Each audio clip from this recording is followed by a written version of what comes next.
Welcome back to the party, everybody. This is Morty, and I am your host, Lutch, aka the Indian Jesus, here to resurrect the second coming of common sense. Everybody hit that like and subscribe. You know I would do it for you. And let's party. Big shout out to the replay gang. Thank you so much for coming back to watch this.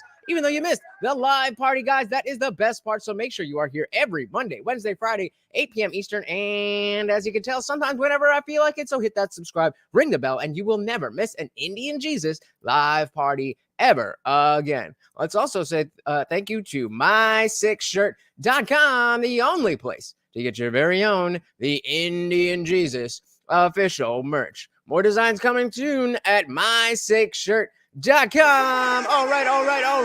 What is good? Welcome to the party we got right in the building. Welcome. Yes, so I had some stuff going on last night. I was not able to do the typical stream, but every week I will get you guys 3 streams. So here we are to make it up to you. Now, as you can tell by the title, shout out to M169. Welcome to the party. As you can tell by the title, we don't really talk about climate stuff on this channel that often. The fact of this not being a news channel and more about breaking down other conversations that are happening in the space. I just haven't really seen a good conversation about climate stuff that I wanted to show you guys. But shout out to Tucker Carlson for once again coming through and giving us an interesting conversation. Now, I got to be honest with you, I did not get a chance to look at this beforehand, but it's Tucker and it's climate, so how could it be bad? As always, guys, if you cannot hear the video, please do let me know. States, we often refer to our main sources of energy as fossil fuels, oil, natural gas, coal. They're fossil fuels because they come from fossils, ancient organic material, forests, jungles, plankton, dinosaurs. Held under the ground for millennia, they transform into oil, gas, and coal. Everybody thinks that's true. On the other hand, there's evidence that maybe it's not the whole story. If that's where fossil fuels come from, if that's how hydrocarbons are made, then how come they're found so deep under the oceans and at the top of the earth? How come one of Saturn's moons, according to scientists, has more oil and natural gas than Earth? Now, I'm going to be honest with you guys. As far as this was the very first issue that got myself into, diving into ideas that were out there that like, oh, wait, you can't just believe what they're telling you. Shout out to Guam Tech and the wife in the building. Welcome, Mr. and Mrs. Guam Tech. If you ask my dad, what is the first political argument we got into? It was we were sitting in a restaurant. And we were, climate change came up, and he said something about hoax or this or lies or something. I'm like, what?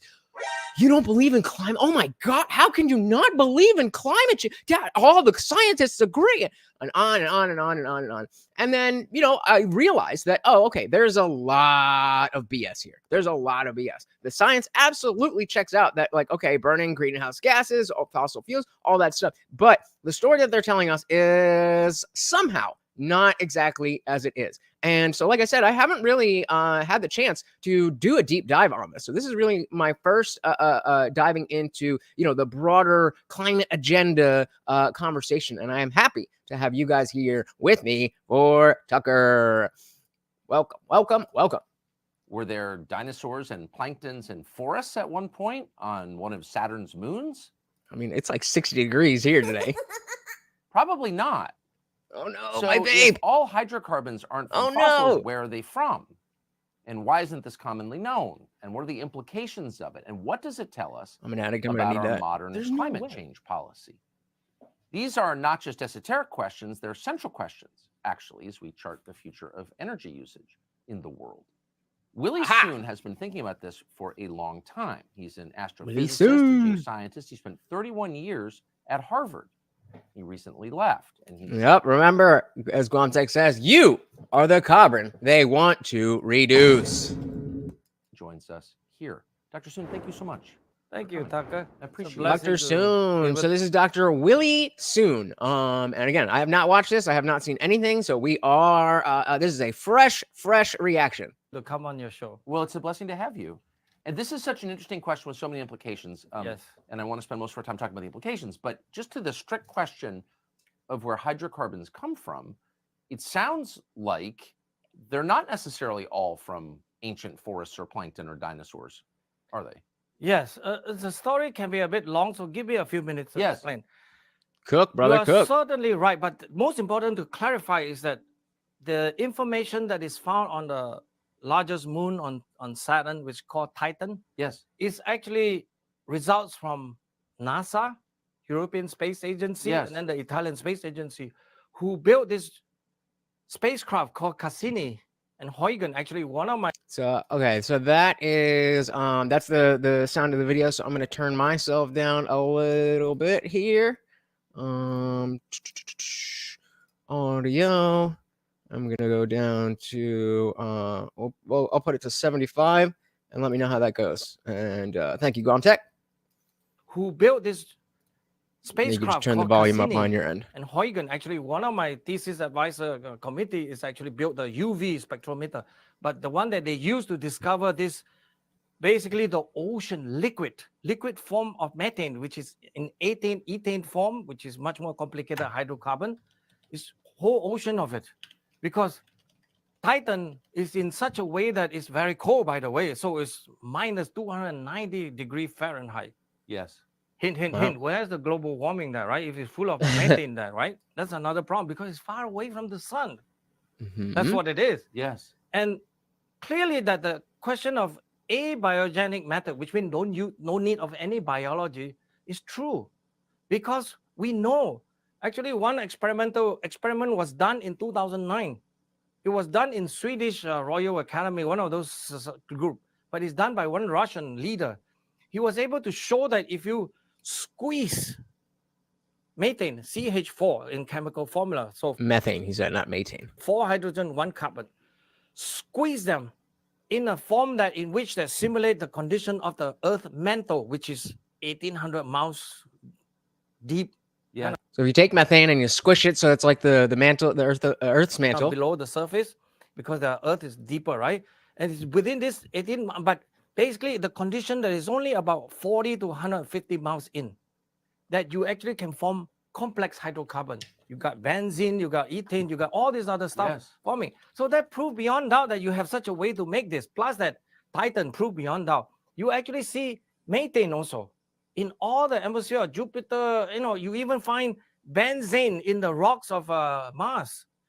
So I think what he's saying is that this idea that we get fossil fuels from fossils and all that is not necessarily true, because we look at the moon Titan from Jupiter and we see the same profile. I think that's what he's saying. And then for me, astrophysicist, I can tell you even more. You find this complex hydrocarbon called polycyclic aromatic hydrocarbon. Polycyclic aromatic hydrocarbon. It's another one of those complex hydrocarbon that actually you found it in interstellar space, space within stars. I saw that movie. Intergalactic space. These are everywhere because temperature there are cold and probably the right pressure condition. All this complex. So that's what he's saying, is that you can find this find quote unquote fossil fuels all over the place. Now, again, I am watching this with you guys. I've not gone through this and fact checked any of it. We are here, as always, to understand the conversation. We are here to understand the dynamics in the conversation. So if you have information about, you know, what is right or wrong, absolutely, I want to hear it. But I'm not trying to present this to you and be like, hey guys, this is the truth. That's not what we're doing here. That's not what we're doing here. We're looking at an alternative perspective of what could be when it comes to climate science and all that, and breaking down how the conversation itself is going down. So that if you know, maybe he's saying something that is a little wild, but if he backs it up, or if he you know, answers the questions that Tucker throws out, whatever the case may be, we're looking. Can we trust this guy? That's what we're looking at. Temperature there are cold and probably the right pressure condition.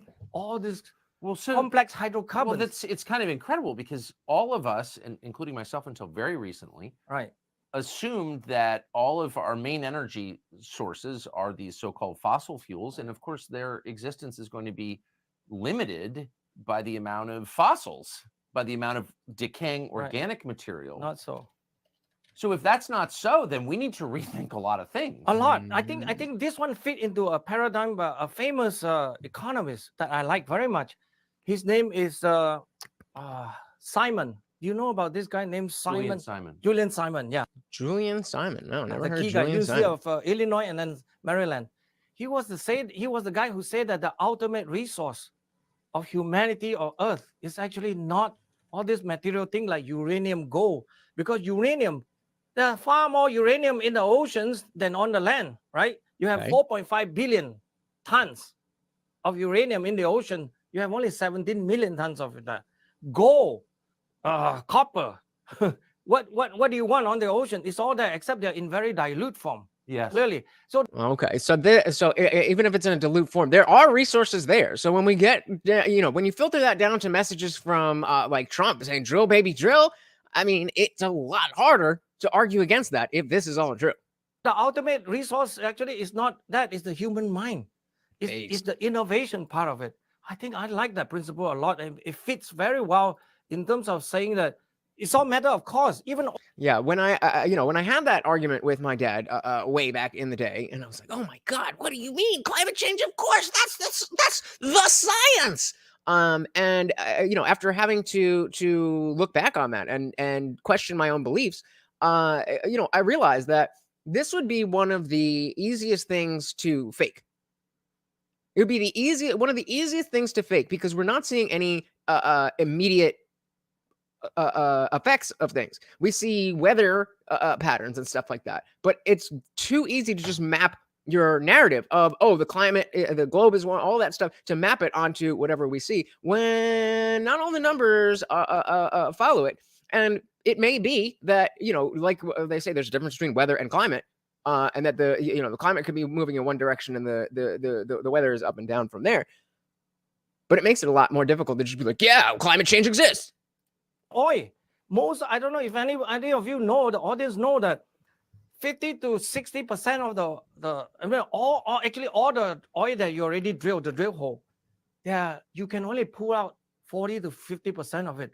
60% of that remains in it simply because there's not enough pressure to get it out. Okay. And so now, okay. So another aspect of when I'm thinking of that, climate change is real at that point, but I think eventually humans will probably figure out a way to fix this, find a solution. And that's exactly what he's saying. He's saying when we drill in the water, and if you think about an oil rig, you often see them out in the middle of the ocean. They're pulling oil out, but they're only getting so much of it. And according to him, 60% of it is still there. So if we find ways to actually get that, then we're not even close to done.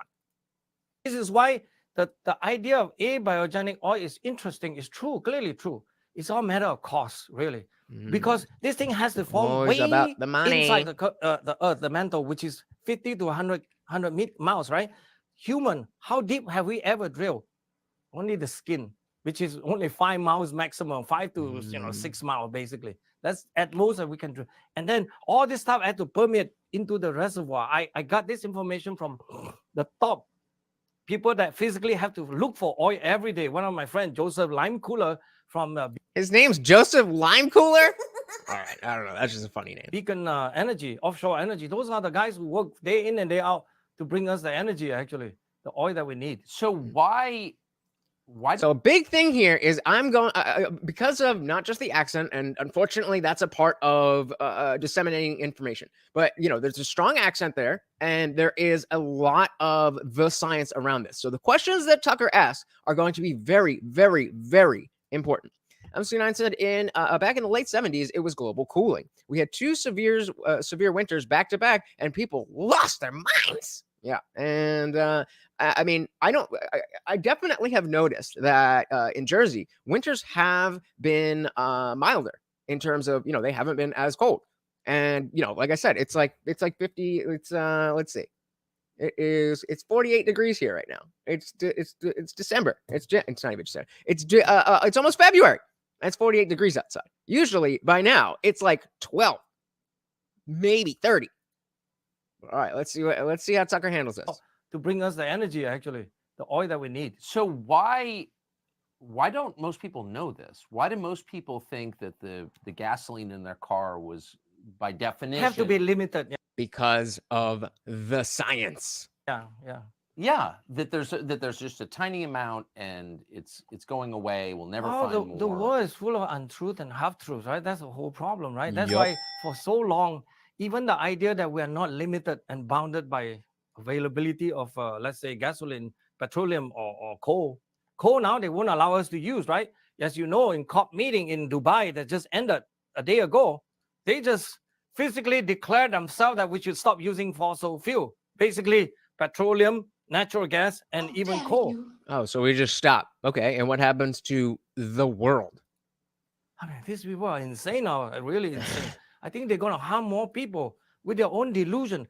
Plus, they always remember these are people who actually don't represent the majority. Since when are this put up to vote? It's always about this minority, the tyranny of the few, always robbing the whole census, the good census of the good people.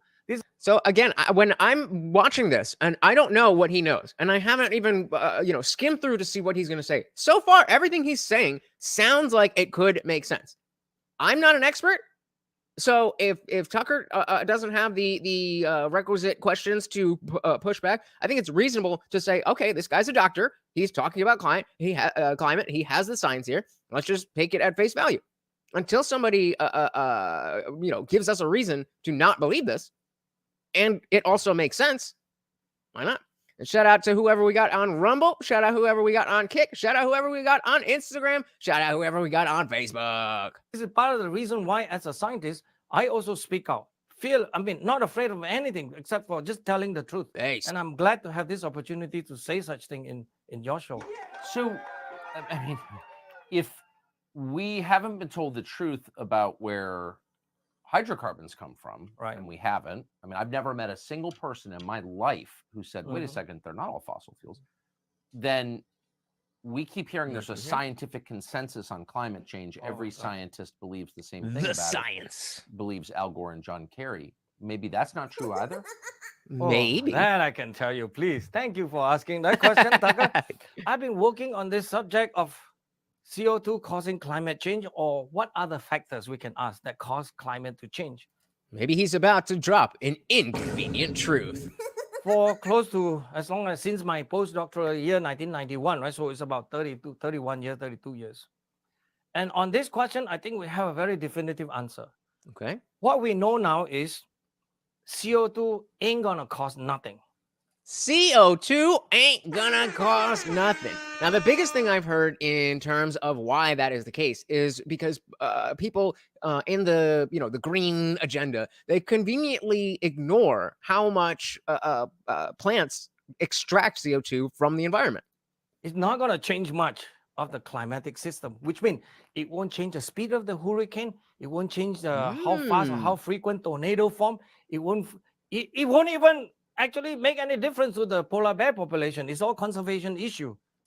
Okay, so then if just again based on the science, what they tell us, if that's the case, then why do we see we definitely see polar ice caps melting? There's less ice there, and I'm willing to believe that this is part of a pattern that the Earth goes through patterns and this and that and then, but we can't say that's not happening. It is 48 degrees on July 13th. Why can't I say the month? Jesus Christ. January 13th. So that didn't happen in Jersey in the 90s. Right, on polar bear. It won't even cost how much fish you don't catch. It won't even cost what they call ocean acidification. It won't even cost this problem that they claim. It's all artificial. Everything they do, it's all dream from their model and the tyranny of the few again. But again, there's other things especially when it comes to fish. There's a lot of other things that we talk about that have to do with the water, the quality of the water, the fish, like microplastics, birth control being introduced to the water supply. So I'm being a little bit skeptical at this point. 2 minutes ago, I was with him, but now when he's saying, "Oh, it's not going to do anything. The fish are fine." The fish are not fine. It may not be because of CO2. Fine. All right. But the fish are not fine. That those few people just dream up this scary story that it just ain't true. And then when you come down to the most responsible group for this kind of bad stuff, I was reminded by my colleague, Dr. Ronan Connolly and Michael Connolly, my two co-workers with me on my group, is to say that since I work so carefully and I have about more than 100 scientists the last 3 years alone working with me, so I don't speak on behalf of them, I speak on behalf of myself. Oh, okay. So he's saying I've worked with 100 scientists over the last few years, but even still, I'm not speaking on behalf of them. I'm speaking for myself.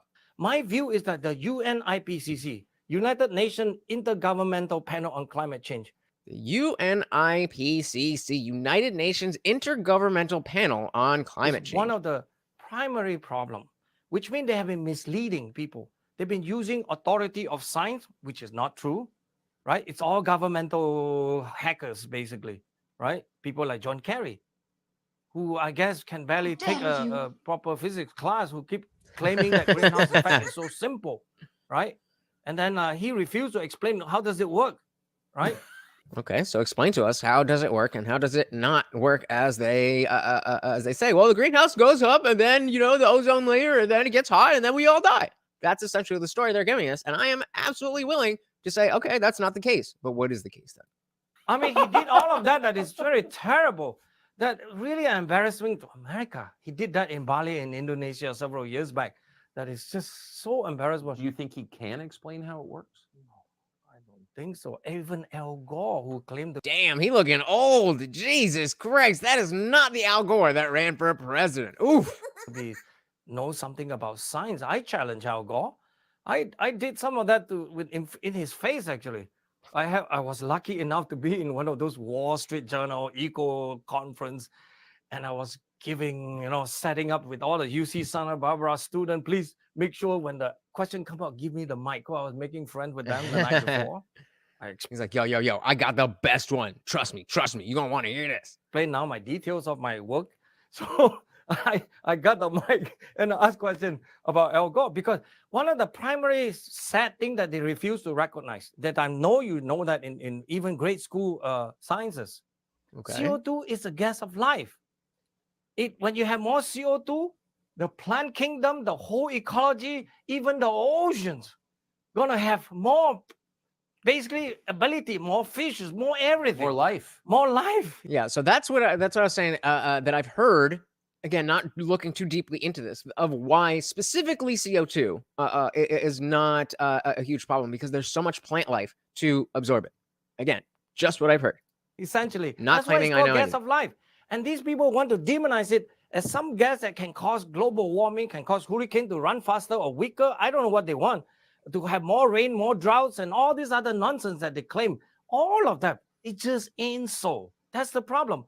By the way, this is how serious I am. I check everything they say. I check. As a scientist, you cannot just dismiss them. You cannot laugh at them. You cannot, chide them. You cannot just make joke of them. You check everything. So as a very serious scientist, and I published scientific paper refuting all of these arguments. Scientific papers maybe mean nothing to the average people, but it's really important. It's like a document that you have to document and then put out the proper scientific arguments about what is right, what is wrong. Sure. So that's what we have been doing at my particular center called series-sign.com. So anybody who wants more information about this, please go to the website, right? And study what we do there, because we are the one that is truly independent from any funding agency, any money that you could possibly give me, like Bill Gates. Please don't give me money. Thank you. And that's a good point about, it not being tied to any governmental agency. But then that also has the same issues of just a personal blog or a YouTube channel that, you're just saying the stuff that you want to say, and you could fudge the numbers if you want to. So it's definitely worth, checking out to see what they're doing. But again, skepticism is always the best way to go about it. And Al Gore, please don't give me money. Don't give me any money if you tell me what to do. Even some of your money, I might not want it. But the point is that I want to be independent, just like you. In the media, I want to be fearless. I just set my own agenda. You don't tell me what to research either. I research what I want to research. So we've been researching on many, many topics. So on the climate change issue, I'm fully convinced. After all these years, even though we may not know exactly what is causing climate change, we suspect it's the sun. We have a lot of evidence to show that it's probably the sun. very high percentage, like I would say 90% were sure, I'm going to hope that he's going to explain a little bit more of that as we go on. but not 100%. But we know carbon dioxide is not the gas, it's not the what you call like your thermometer in your room can adjust up and down, that you can set the temperature to be whatever level you want it. First of all, they can never tell us what temperature do they want it at. What is the temperature you want to set the I can tell you, I want 75 with a light breeze. That's what I want. global temperature? Al Gore has not been able to answer that. John Kerry has not been able to answer that. Okay, but see, if you're going to put that forth, well, they haven't been able. What do you want it at? I don't know that it means that everything that they're saying is wrong because they don't have a specific temperature for the global thermometer. I would hear a reason as to why, without that number, you lose credibility. Again, I'm trying to be super skeptical here, but I'm also trying to be open-minded.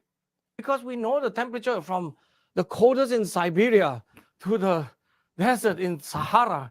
I mean, these are huge, at least 100 degrees or more kind of differences. Yes. I mean, who are you to tell me which temperature is the correct temperature? Either I'm stupid, or he's under the impression that the global temperature means that it's going to be the same temperature in the whole world. I don't think that's what they're saying, bro. Where you guys are talking like that. They are talking as if they are pseudo God. They're God themselves.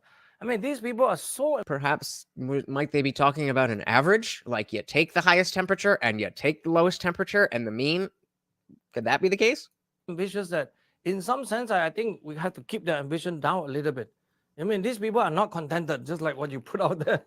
If you cannot be ambitious when you're contented, but these people are so out of their mind in some sense that I think is misleading. And somebody had to speak out against them. I think you are one of those who consistently point out their hypocrisy, right? And I really find that the whole problem of this global warming is a complete nothing. Okay, great. So we spent the first 14 minutes telling Tucker that the climate thing is nothing. Okay, so now, if we're not shifting into here's the real information, here's what's really happening, and here's why you don't need to worry about X, Y, and Z, then I'm going to be very disappointed. Which means we should do nothing about it. Just go on and live life and adapt to it, right? So there you go, Tucker. Come on. Come on. But here's what I don't understand. And this is where Tucker will come. He's I thought the science was settled. That whole thing is going to be perfect here. Global temperatures have dramatically fluctuated within the period that humans left records. I mean, not that long ago. I mean, there are cities underwater because sea levels have risen within recorded history. Right. The signs of the glaciers are all around us. Yes. That's what I was saying. So I'm happy with this. I'm happy with this. Good job, Tucker. We're getting to what the questions that we need answered. So that was all before the internal combustion engine. How do they explain that? This is the problem. They admitted. A lot of them admitted. They willingly admitted. You can read all. But you can't deny it. I mean, we had glaciers and then they melted because of global warming. Right. I get it. So what they're saying is that we only started paying attention to it at a certain point, and they're like, "Oh no, look how much has been lost." But it's like, bro, it's been falling off the whole time. You just started paying attention. Yes, I mean these are the confession time. It's the sun actually that does a lot. Please explain more about this. The glacier, like there's a period called Little Ice Age. From about 1300 to 1900, where very cold, and then there's a medieval warm period from 880 to about 1200. It was warm. I mean, you can grow wine in England, right? And now you cannot grow wine, right? Things like that. I mean, Greenland was green back then, but now it's full of glaciers. Ice is coming in. So shout out to the Mighty Ducks. The only way I know the difference between Greenland and Iceland is that Iceland is green and Greenland is full of ice. Talking about exactly. And it was the sun, actually. The sun fit quite well. As far as we know, in terms of deducing the information of how does the sun, how bright was it, how dim was it? Basically, just like that, just the amount of light coming out from the sun. Very tiny percentage, by the way, very small. Okay, and what does that mean, Dr. Soon? You're not giving us new information. You're just saying, well, it's the sun. The sun is the problem. Okay, what about the sun is the problem? Because the sun's not going anywhere. So if you want me to get in a climate debate with some lefty who's saying, oh, we got to keep your thermostat at this, that, And I say, oh, no, you don't have to worry about that. Dr. Soon said it has nothing to do with CO2. It's the sun. And then somebody says, what do you mean? Come on, brother. It's on the order of less than 1%, but it's more than enough because there's another effect that is very, very important. It's Okay. basically because the Earth is forced to go around the sun, and then the orbit change ever so slightly because of perturbation from all the other planets. Yes. Jupiter, Saturn, and even Venus and Sure. Mars. They're actually controlling what we do. And the moon, of course, is very important. But that other factors, the orbits, plus the changes of the sun by itself, which Such as? in how bright, how dim it is. Okay. These two factors can explain just about everything that we know. All the data that I have, actually. Okay. And so this is where then, Tucker, you need to, okay. So how, explain to me how the sun, explains the glaciers. And then you can say, oh, okay, well, so, usually if if this is the sun and the earth is going around like this, then it changes and now it's up, when it's back here, then the southern hemisphere is away from the sun. But then, if it goes on that pattern, and then if it changes to where now it's on this side, then the northern hemisphere, like, I need some explanation. You're just saying things, bro. You're just saying things. Can explain just about everything that we know. All the data that I have, actually. So I've been this is why I was so fascinated in studying this issue. I spent my whole life actually studying this. Nothing but doing just this. And the more I understand, the more I think that, wow, it's just a gap to be filled in. We have too much information that. All right, so let's see what his site is all about. CERES Science, CERES Science, Center for Environmental Research and Earth Sciences. Let's do About Us. All right, the Center for Environmental Research and Earth Sciences is a multidisciplinary and independent research group. The aims of CERES are to address important issues in the field of environmental and earth sciences. The group strives to foster and timely scientific understanding, in addition to re-examining old analyses with fresh insights. We hope to illuminate, enhance, blah, blah, blah. And so our boy Willie Zune, Dr. Michael Connolly, and looks like his son. We believe scientific research should be driven by curiosity, open-minded efforts to match the experimental results with theoretical understanding. Our mission. In recent years, the scientific community appears to have prioritized defining a, quote, scientific consensus on any scientific topic, especially politically charged topic. We believe this obsession with, quote, forming a consensus contradicts the ethos of true scientific inquiry and open-ended scientific research. Agreed there. Instead, our approach to scientific research is driven by a deep curiosity to continually expand and revisit our understanding of important scientific topics. They got the name, ongoing projects, temperature data, homogenization, value and correct, weather balloon data, relationship between human caused emissions, future areas, evaluating sea level trends. Okay, so I mean they're doing stuff, but like, okay, well, yeah, let's go to news. What's the latest news aside from? So this was one day before the interview. New research finds the natural seasonality of coronaviruses. Oh God, I knew this was going to be demonetized. I just didn't know it was going to be demonetized because of COVID as well. All right, new research finds that the natural seasonality of coronaviruses had more influence on the COVID-19 pandemic than government interventions. Well, I mean, that sounds right to me. What we got here? Okay, stock photo of some germs. All right. A new international study on the course of COVID-19 pandemic in 6 northern European countries has unexpectedly discovered the pre-existing seasonal nature of coronaviruses may have played more of a role during the pandemic than any of the government public health intervention policies, including vaccines, lockdowns, masks, and travel restrictions. This scientific study was published in a peer-reviewed journal, the Journal of Clinical Medicine. International team, okay.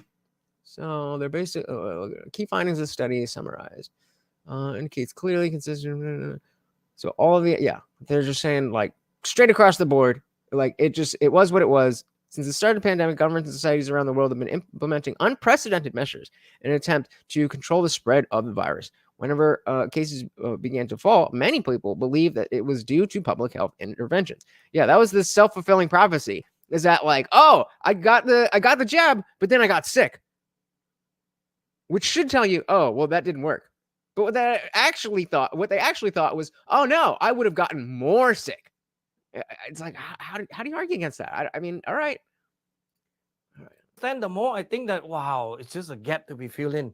We have too much information that, and then these people come along, say that CO2 is causing everything. I check. Oh, maybe they're right. I check. As a scientist, I have to check them. How? But then it's not even close. How? Please talk about some methodology.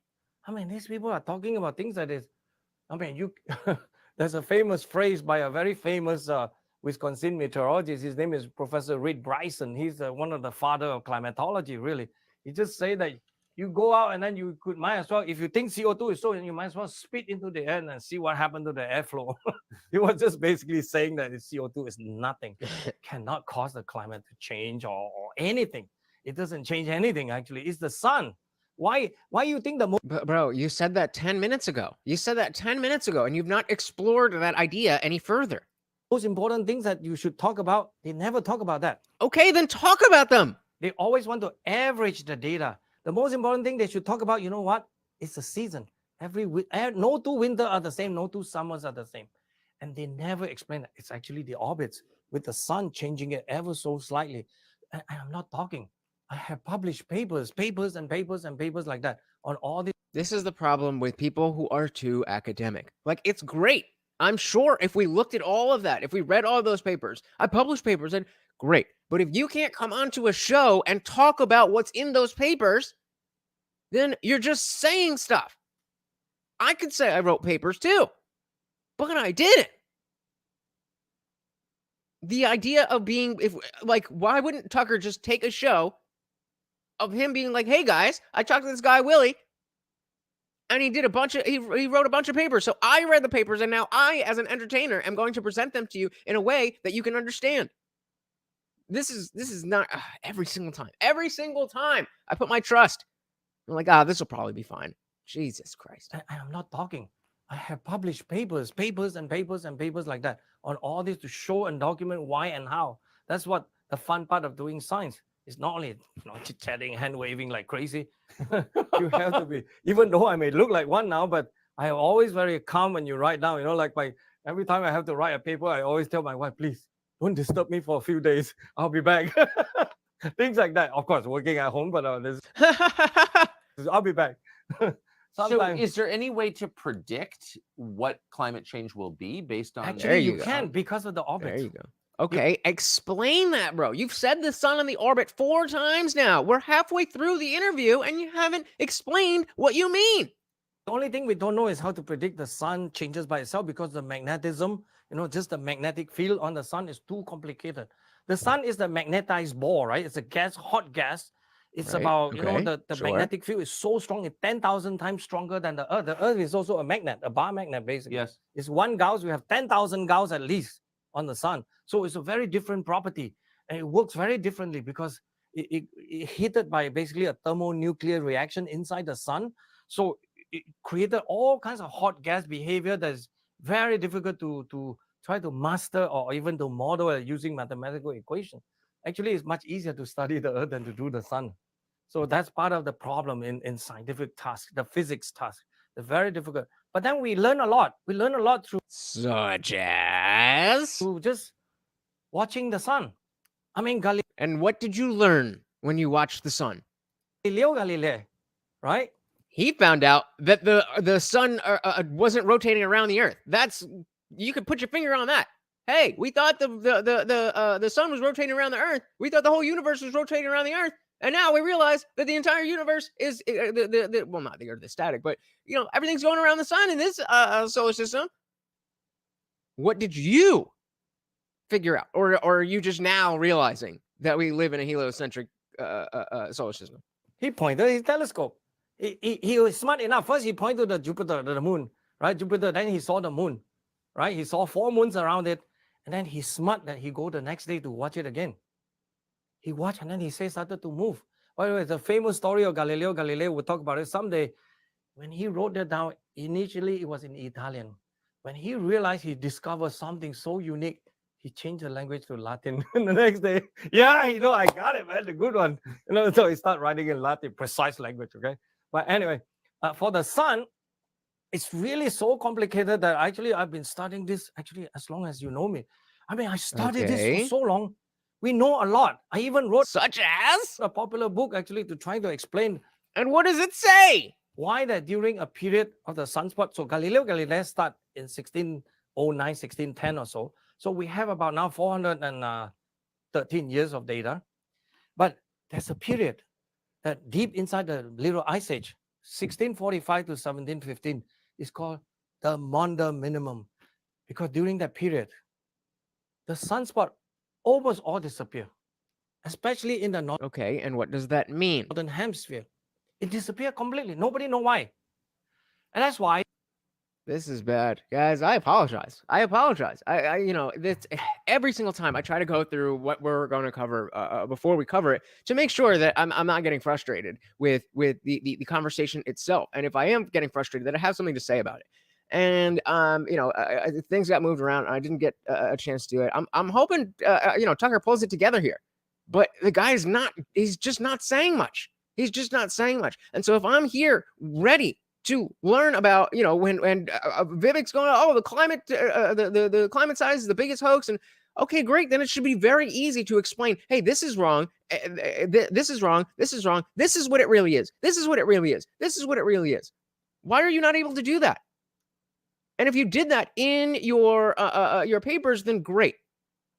But then you are not the person, and if you are not the person to be on the show. You need to get somebody else who's read your papers, who maybe you worked with, who understands the science, who can explain it to normal people like us. Just saying, oh, it's the sun and the orbit. It's the sun. It's the orbit. It's the sun and the orbit.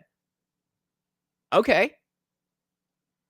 Shout out to Soil to Soul in the building. Welcome, welcome, welcome to the party. So part of it is when the sun is in solar minimum. It has less sunspots. This makes for more cloud formation in the Earth's atmosphere. More snow. There's more to it, but that's a loose summary. See, like, why is Soil to Soul giving us more information on climate than the climate scientist on screen? I don't know if he says that, but this subject is a hobby of mine. There we go. There we go. So at least we got somebody who can hopefully bring this back on track. Welcome to the party. In the northern hemisphere, it disappeared completely. Nobody know why. Okay, so he's saying because of the fact that happened, that that can explain some of the fluctuations in what we saw in this winter versus that winter, or that summer versus this summer. And that's why the French astronomer, famous people like Cassini, the one that the Cassini spacecraft, he was observing at that time. He said, man, this Galileo guy must be on either drinking too much or lying or things like that. So some are saying the sun is heading into a minimum now. It's always debated, and nobody really finalizes the start and end until after the cycle is over. I'm going to dive back into that. Emma said, no need to apologize. I'm willing to be patient and listen to the end. If he doesn't get there by the end, then, okay, he hasn't explained it well, but let it play out. You ask and you shall receive. So the sun, so when we say heading into a minimum, does that mean less sunspots? Is that what he's talking about? Because that would make sense. But he's not making a lot of sense. Hey, man, this Galileo guy must be on either drinking too much or lying or things like that. He said there's a lot of sunspot, but we observe at this time, we didn't see nothing. What's wrong? Yeah, exactly. It's at least if you have a little bit more information on this, I guess there is something there. But like so many other things, this is not as accessible to somebody who doesn't really know. This isn't introductory, and I mean, I don't necessarily expect everything to be like, okay, I'm going to teach you the ABCs of whatever we're talking about. But I feel like, especially with climate science, especially with the strength of the climate agenda, we really need to have people who are if nothing else, giving us buzzwords and talking points. Can we at least get buzzwords and talking points so that we can fake like we know what the hell we're talking about? when somebody's saying that you have to you can't use your heating all winter because of climate change. Well, actually, Dr. Soon said it was the sun. What are you talking about? But it is an actual phenomenon, right? My friend, my good friend, which is the #1 world sunspot historian, he just wrote email to me, Douglas Hoyt. He actually was the master of this, collecting all the sunspot data, going back to all the major libraries, from Galileo first point all the way to present point. What did he say, Douglas? Who? Oh, wait. They found that this phenomenon is true because during that period, the sunspot was not there, not because nobody was watching. There was at least observed 80% of the time during the 70 years. You see, it's so unique, that period.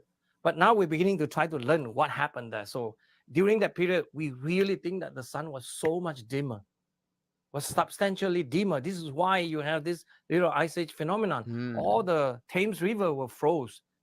We have the Thames River in England, well known, and then all the ice skating thing, in Holland, all the different culture. And that was MS9. You were saying that was back in the 70s, right? That was only what, 50 years ago, right? Yeah. So the soul said CO2 is plant food, not a pollutant. There's a buzzword talking point. I mean, unfortunately, I already knew that one going in, but I'm hoping. Come on, Dr. Soon. I'm putting my faith as an atheist. I'm putting my faith in you. I'm wondering if I should put my faith in Tucker right now because we're halfway through. I don't know. We'll see. These are all real, actual phenomenon. And then this day, they're trying to say that maybe little ice age is not little ice age. They even try to change that in scientific field, actually. So this was very, very puzzling for me. Why would? So, I mean, taking a step back and understanding that, like, oh, the science, that's a very strong point outside of whatever you're talking about. The idea that 97% of climate scientists agree. Don't care. 100% of scientists agree that we live in a what's the other? Not heliocentric. What's the opposite? But like before Galileo, 100% of scientists thought that the sun revolved around the Earth. So I don't care how many people know a thing or agree on a thing. I want to know the science meaning the process. They try and change that. Oh, I Wait, don't. what? So this was very, very puzzling for me. Why would they try and change that? Oh, I don't know, because they want to say that CO2 is controlling everything. They kind of want to have CO2 as the prime driver of everything. This is part of the problem that I find. I see what we need here. We need not just the scientist, but we need somebody who understands the climate science, but not just the climate science. Because what I'm seeing here is that he's not really as aware of how the agenda is being pushed. He's aware of what the agenda is, but he's not the person, and this isn't shade on him, but he's not the person to give us exactly what I was asking for, the semantic pushback against the science. That's the issue here. Shout out to Godfrey. Welcome to the party. Said greeting, guys. Late. Hope I didn't miss any deep knowledge about the sun. Nope. The only deep knowledge about the sun that we got was from Soilless Souls, saying that the sun is heading into a minimum now. It's always debated, and nobody really finalizes the start and end until after a cycle is over. Unfortunately, like I was just saying, this guy, he definitely seems to have a good understanding of the stuffs. But if we don't have a good understanding of the stuffs, then we need somebody else to bridge that gap. And it seems like maybe Tucker is knowledgeable enough that he is following along, just like So the Soul is. Where I'm sitting here like, wait, what are we talking about? ML69 said buzzwords are part of how we got here. I get what you're saying. We need a quick rebuttal, but it's not that simple. Dumbing it down may not be the way to go. It's a difficult thing to balance. I agree, but whatever the topic is, you have to be able to understand the basics of stuff. Like we often talk about when it comes to cryptocurrency, that a lot of people don't know where to start because there's just so much to know. And I think the same thing happens here. where you need to use language that people can understand. So it's not about I'm just saying like, I want the rebuttal, but in terms of just understanding the basic levels of it, even the economy, we can break that down into, okay, I have $1, and if I want somebody to do work for me, and they want $1, so we can break things down simply. And he's just not that guy, which is fair. He's in the weeds, but it's not doing what I hoped it would do. So the Soul said they homogenize the data, which basically means they average it out differently. It's how they change. It's how they change records. Their argument is people made too many mistakes, and they can twist the proxy data to make it appear warmer or colder, etc. Thus, they can create a narrative. It could work both ways. It is a huge subject, and no climate scientist has the answer. Fair enough. Fair enough. And let's see, 9 said explaining things in an easy to understand way versus dumbing it down. Exactly. And that's when I was being somewhat facetious in terms of the rebuttal part, but exactly, that's what we need, is somebody to explain this in a way that if you don't understand, that you don't need to understand that why the sunspots are getting bigger and smaller, but you can understand that, okay, well, we have the sun, and it's a big ball, and it's hot, and it's gas, and there's these spots, and the more spots there are, then then this happens on with the weather. The less spots there are, then this happens with the weather. And so we can see in 1975 this happened, and it matches up with that, and that would be an easy way to explain it, an easy way to understand without dumbing it down. I think. I mean, obviously, I don't know what he's saying, so I can't tell you what it would be, but something along those lines. So the Soul said to make it appear. Oh, we got that one right. Yeah. Okay. So Soil the Soul is the smartest one on the screen right now. CO2 as the prime driver of everything. This is part of the problem that I find. Well, that's not science. That's lying. It's bad. It's bad in science. This is why. In science now, I rather say this thing outright. I rather have question that cannot be answered than answer that cannot be questioned. Ooh, bringing it back from the brink. I love that. I would rather have a question that cannot be answered than an answer that cannot be questioned. Because what do we call that, ladies and gentlemen? Dogma. All right. Right. I rather have question that cannot be answered than answer that cannot be questioned, because these people are just offering you the answer, and then you should just shut up, like you say. Don't ask any question. Don't criticize. Don't even bother to think. Just accept what we say. I mean, you may have known that actually, if you want to get there, I can talk about this, because this is. Hey, shout out to Liberty Plus TV. Likes that quote, right? Yeah, that's a good one. I might have to steal that from Dr. Soon. Welcome to the party. Usually nobody answers me, so I wasn't gonna wait. But you got it. I know you know it. Welcome to the party, Liberty Plus. Good to see you. We definitely got to chat about the trust. Oof. Can't wait till next week. I mean, you may have known that actually, if you want to get there, I can talk about this, because this is rather famous. Yes. The other person is still around. He's the one who's shouting up and down these last 2 days to say that, we must stop fossil fuel. GOP is so evil. We must stop all of them because GOP are the evil political bodies in America. Right. So another way to go around this, if he doesn't have a good way to articulate in an easy to understand way, in a palatable way, then what he could do is look at claims that other people are making. That the greenhouse gases. Okay, that's not true, because like he was doing with the water, when you drill for oil and you only get 40 to 50% of it, when up to 60% is still there, and so we're depending on human innovation to be able to get the rest of those fossil fuels. All right, we got a prediction. He's gonna gripe about Michael Mann. All right, let's see. Stop all of them because GOP are the evil political bodies in America that causes all this fossil fuel we are using fossil fuel and all that. His name is Professor Michael Mann. He's at University of Pennsylvania. Oh, soil to soul.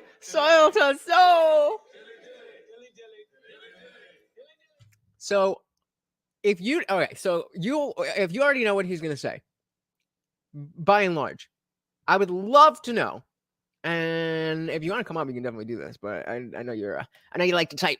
But if I would love to know what you think what he's gonna say, what he is what he's right and what he's wrong about, and how did you know? Let's start there. How did you know? Oh,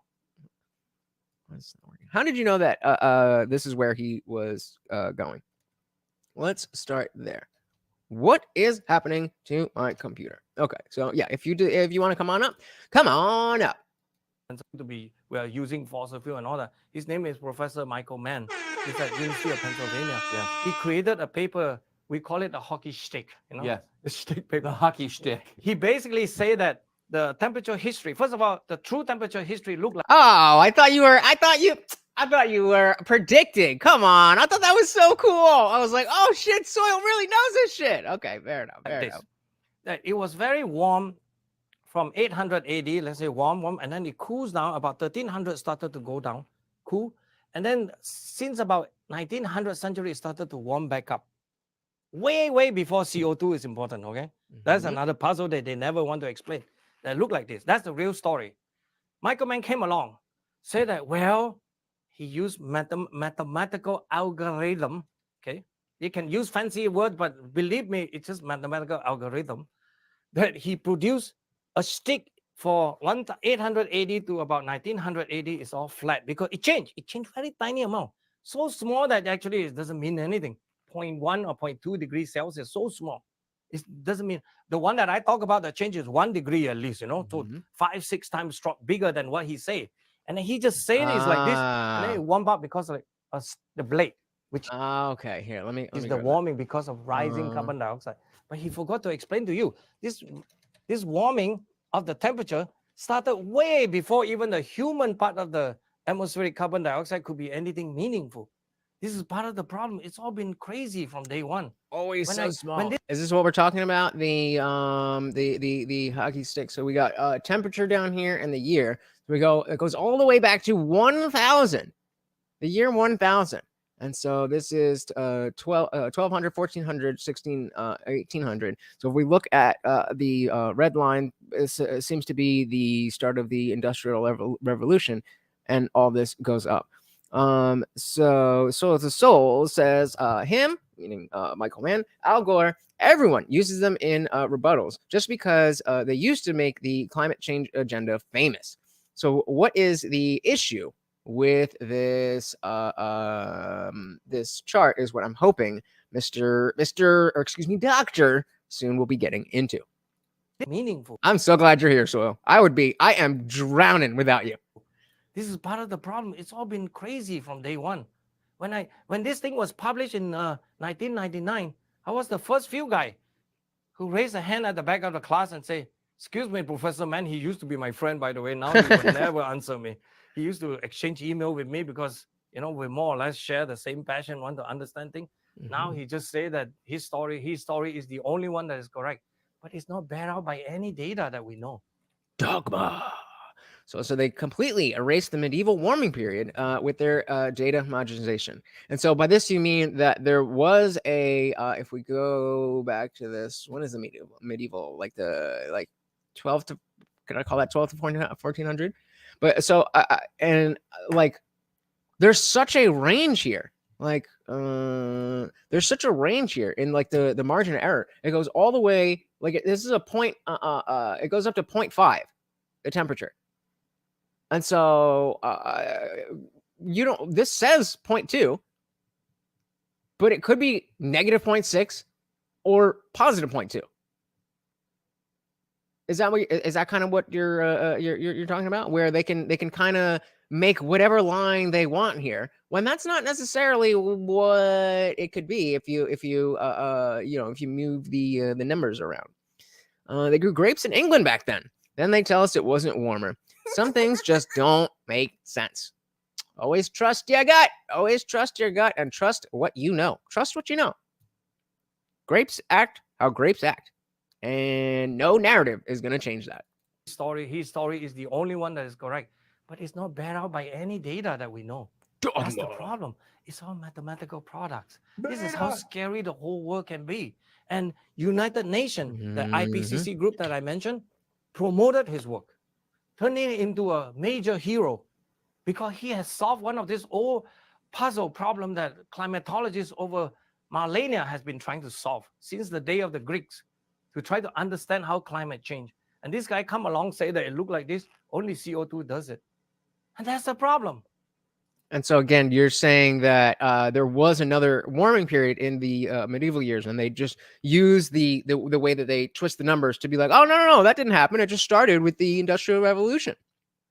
They use different proxy data to get different results. Remove a temperature anomaly, which might have really happened because it doesn't fit with the data they want to use. So like, so are we talking on the level of like a really hot or cold day? Or are we talking about on the level of a really hot or cold month? Or a year? What time frame are you talking about when they're like, what would be a temperature anomaly? How long of a time period are we talking about there? So I mean, It just ain't so. some of this is very complex, but in the way you're describing it, if he's saying the warming period began before there was a meaningful addition of CO2 into the atmosphere caused by humans.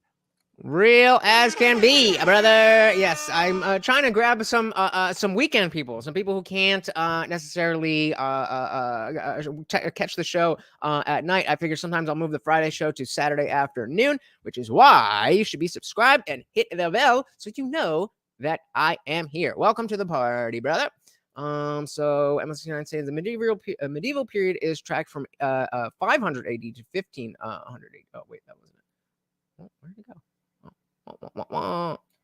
So then we're talking about what did you say, 500 to 15. So that's even before the chart to about and so yeah, we can see a lot of these temperatures up here, and then a big drop right around 1600.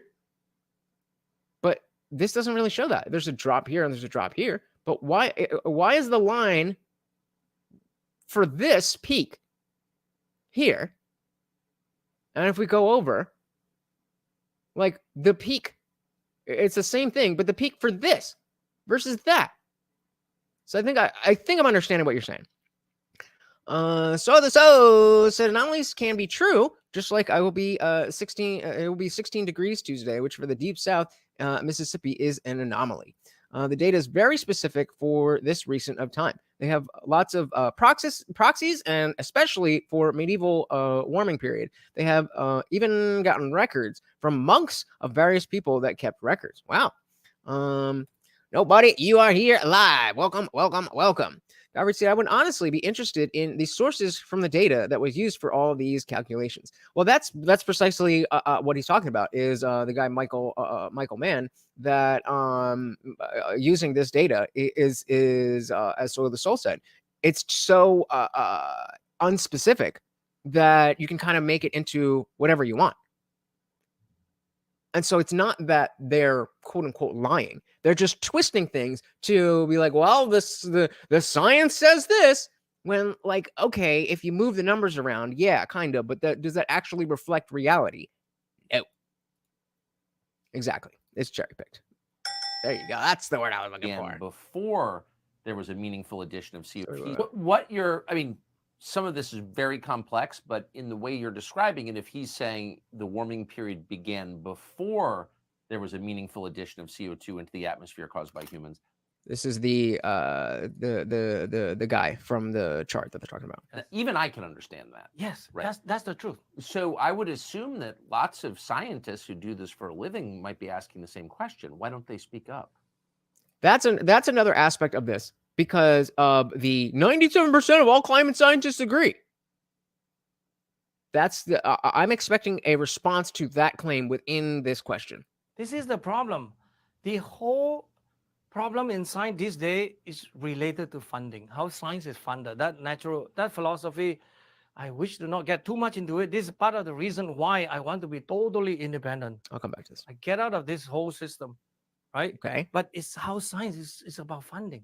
Even if you don't get money directly, it will influence the graduate students and on and so forth. All these other related effects. Yeah, that's a huge issue. A lot of space stuff before Elon, they like NASA just couldn't get funding for shit. So that's definitely an interesting point about like, well, if you're going against the climate agenda, then the government's probably not going to give you a grant to do all this work, which is how science works. So Solo said the medieval warming period goes from 900 to 1300 roughly. It nearly coincides with the cathedral building going on then. More warmth equals more food. Bigger population can thrive. Can thrive and build, but when it cooled, not so good. And many people are afraid to speak out. But I tell you, if you really put all the scientists to an honest kind of polling, if you science, but science is not about polling too. All it takes is one to be correct. Yes. That's the problem, right? So when all the when it cooled, the cathedral building stopped. People had less food. Then the first stage of the Little Ice Age started, and people starved. It was so cold. Then the plague hit again. Jesus Christ! Jesus Christ! And you thought things were bad now? I mean, they are, but they're not that bad. Polling too. All it takes is one to be correct. Yes. That's the problem, Facts. right? Einstein when he formulated the famous general relativity or special relativity, actually, that was criticized. That basically talk about speed of light is constant. So time and space are relative. Yes. Right? Time can be dilated. Space is also slightly different because the speed of light is constant. Special relativity is based on that concept. Then 100 of these Berlin academicians try to write a pamphlet, say that Einstein is wrong, but never offer why. What is the details that is wrong? And then Einstein indeed answered like this. So there's just one example of how cold weather is historically worse for populations. Warm is better. I definitely agree. I don't know how. I mean, just in terms of, I know the climate and weather are different, but those of you who live like super far north, I need to get out of Jersey. Even today at 48 degrees in the middle of January, it's still too cold. It's still too cold. I don't get it. I'm definitely with that. So I want to. He's touching on something here that I want to see the reflection of what do we see today with Galileo. They everybody didn't believe. Now, so how is that relevant to today? Why is there the 97% consensus? And is he saying that there is a 97% consensus among climate scientists because of the fact that they want to get the funding and they have to fall in line and If that's what he's saying, then that makes that makes sense. But he hasn't said it. You got to say it. What the hell just happened? Rhett, why are you deleting all these messages?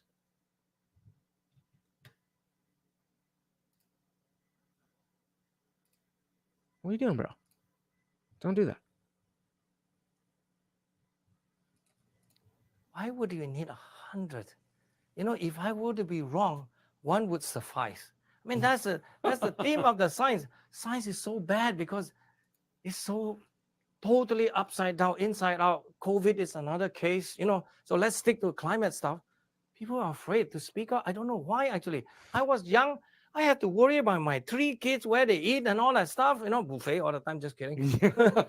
Larry Buzz is like, I grew up in Canada. I'm all in on global warming. I said, shit, me too. I am happy that I didn't have to bundle up before I went out. You're good. You're good, Red. Just be careful. The greatest American invention. All you can eat. This is truly entrepreneur, by the way. Anyway, we have enough food. No problem. That's why food, I don't think, is also a problem in this world. Even material resources, right? All you think is have to think like Julian Simon type. We can. No, I don't know. Please. This is why you need somebody who's not a scientist, who is with him, who understands the scientist, who understands how to relay this stuff. I don't know who Julian Simon is. Let's see. Julian, what did he say? Julian Simon.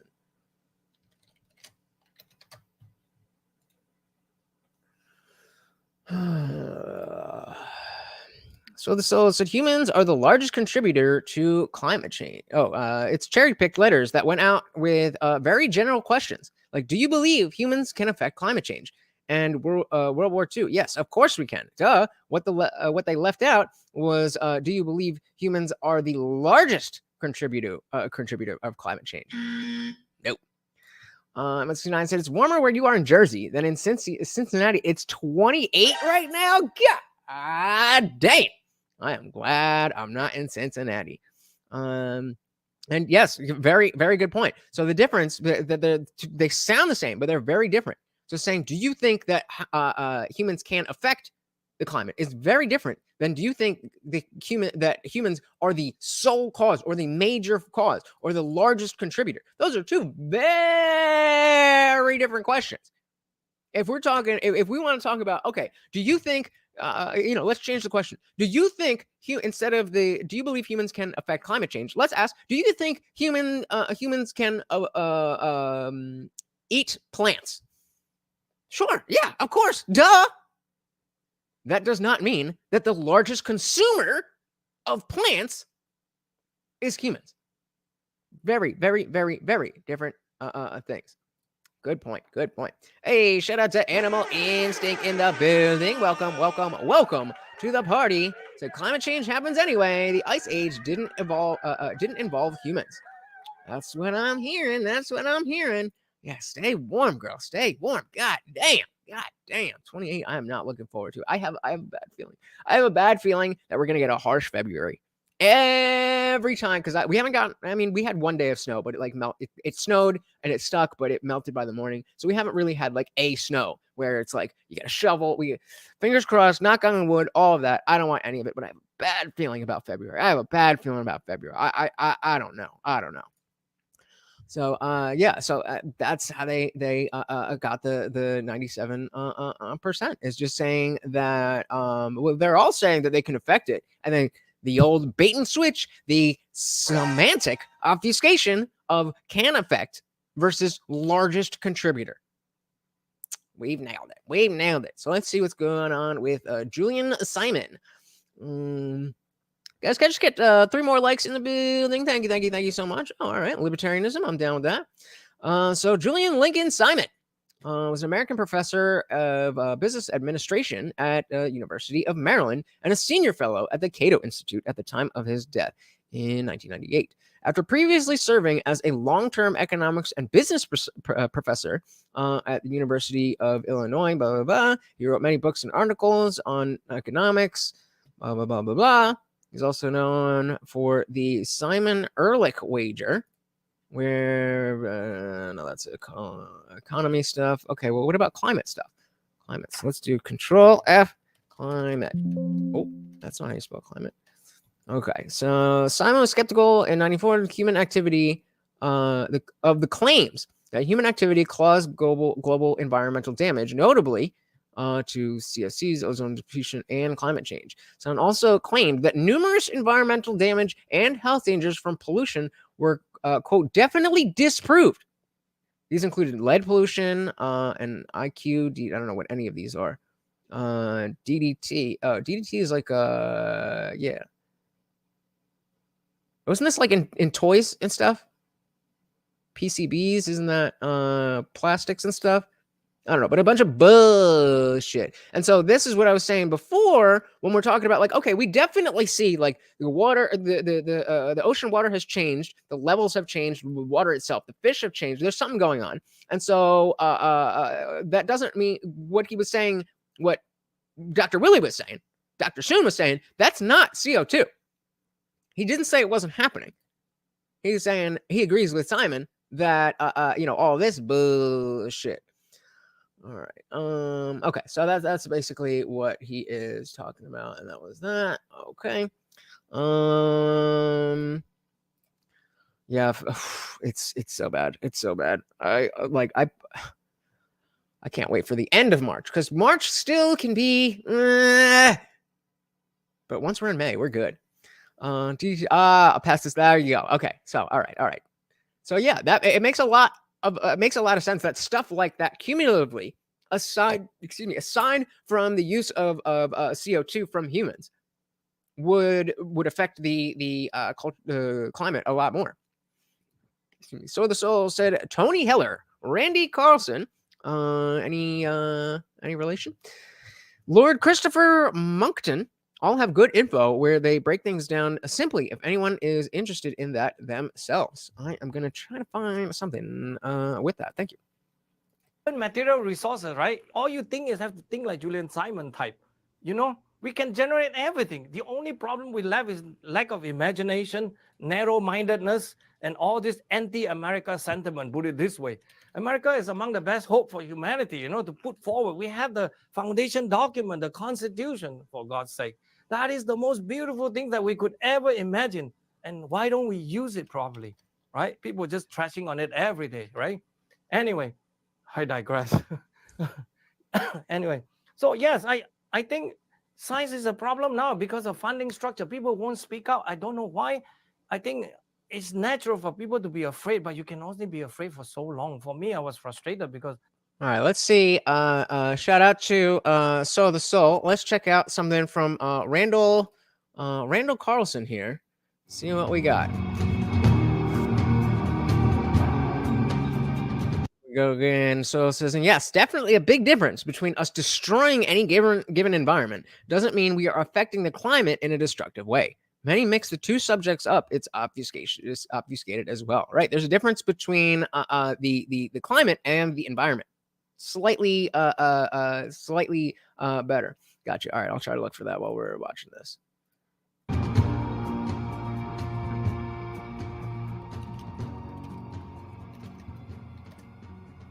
Yeah, okay, so this is cool. All right, let's do this. Scott. Oh, where did that go? How do I get this back? Oh, okay.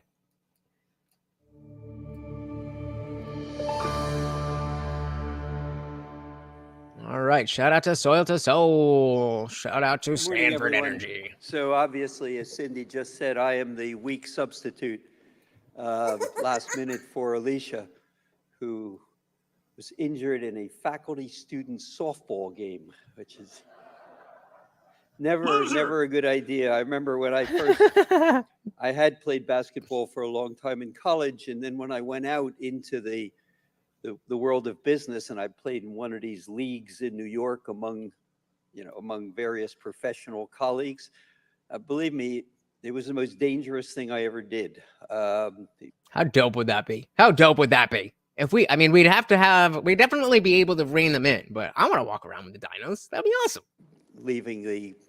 But would we have fossil fuels if they were still here?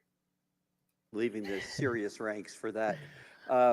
But speaking a bit more seriously, let me just say that it's a real privilege under any circumstances to kick into this discussion that we're going to have today. As so many of you know, we've been through over the past 31 years now since the Rio summits were held that launched the various regimes in biodiversity. But of course, climate and the climate convention that was created at Rio have been the most impactful of these various regimes that were created at the end of the last century. Mm-hmm. And yep, I've read this before, that volcanoes can add more CO2 in one eruption, if there was a big one, than humans have in all of human history. And we are expecting, where's the one? I forget the name of it. It escapes me. But there's one that's active that people live around. That's like somewhere in the next 100 years, that's just gonna blow. And there have been a million twists and turns ever since that many of you will have experienced personally, sometimes bearing the scars on your body of these twists and turns. But in the broadest possible framework, we went through a long period that from, I would say, 92 up till maybe 2009 at Copenhagen, where we thought the driving force on regulating climate and managing its risks was going to come through a series of multilateral institutions that were set up under the Framework Convention. And for a variety of reasons, a number of key problems that included building carbon markets in their purview never really could be agreed sufficiently that the momentum that was building in the world to regulate climate was going to be adequately managed and administered through these multilateral institutions. Of course, they continue to exist. The negotiations go on every year, and there's a flurry of citations in the journals and newspapers when that happens. But consequentially, action has moved elsewhere.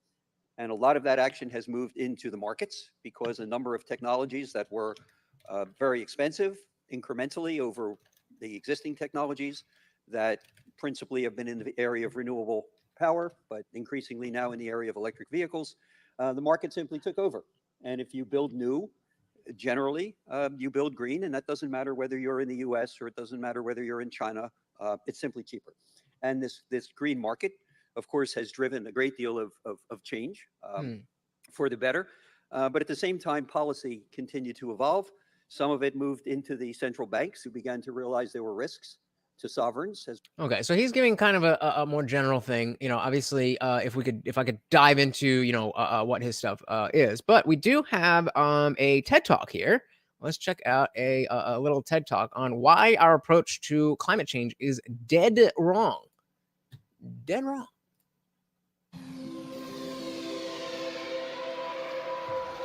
TED Talk's really not usually whatever. This is getting claimed anyway. So the Soul said the name of the IPCC should what is the IPCC? Should cause hesitation itself. The Intergovernmental Panel on Climate Change. Government should not rule science. Government funds science. If you don't go along with that narrative, you don't get funding. Archaeology works much the same regarding pushing back the origins of human history. Interesting. Okay. It's starting to get a picture. I think the next time that we talk about climate, I'm going to have a much better understanding on what is the question that I have, and are the people talking about it answering it properly. Well, let's see what we got here. Why our approach climate change is dead wrong.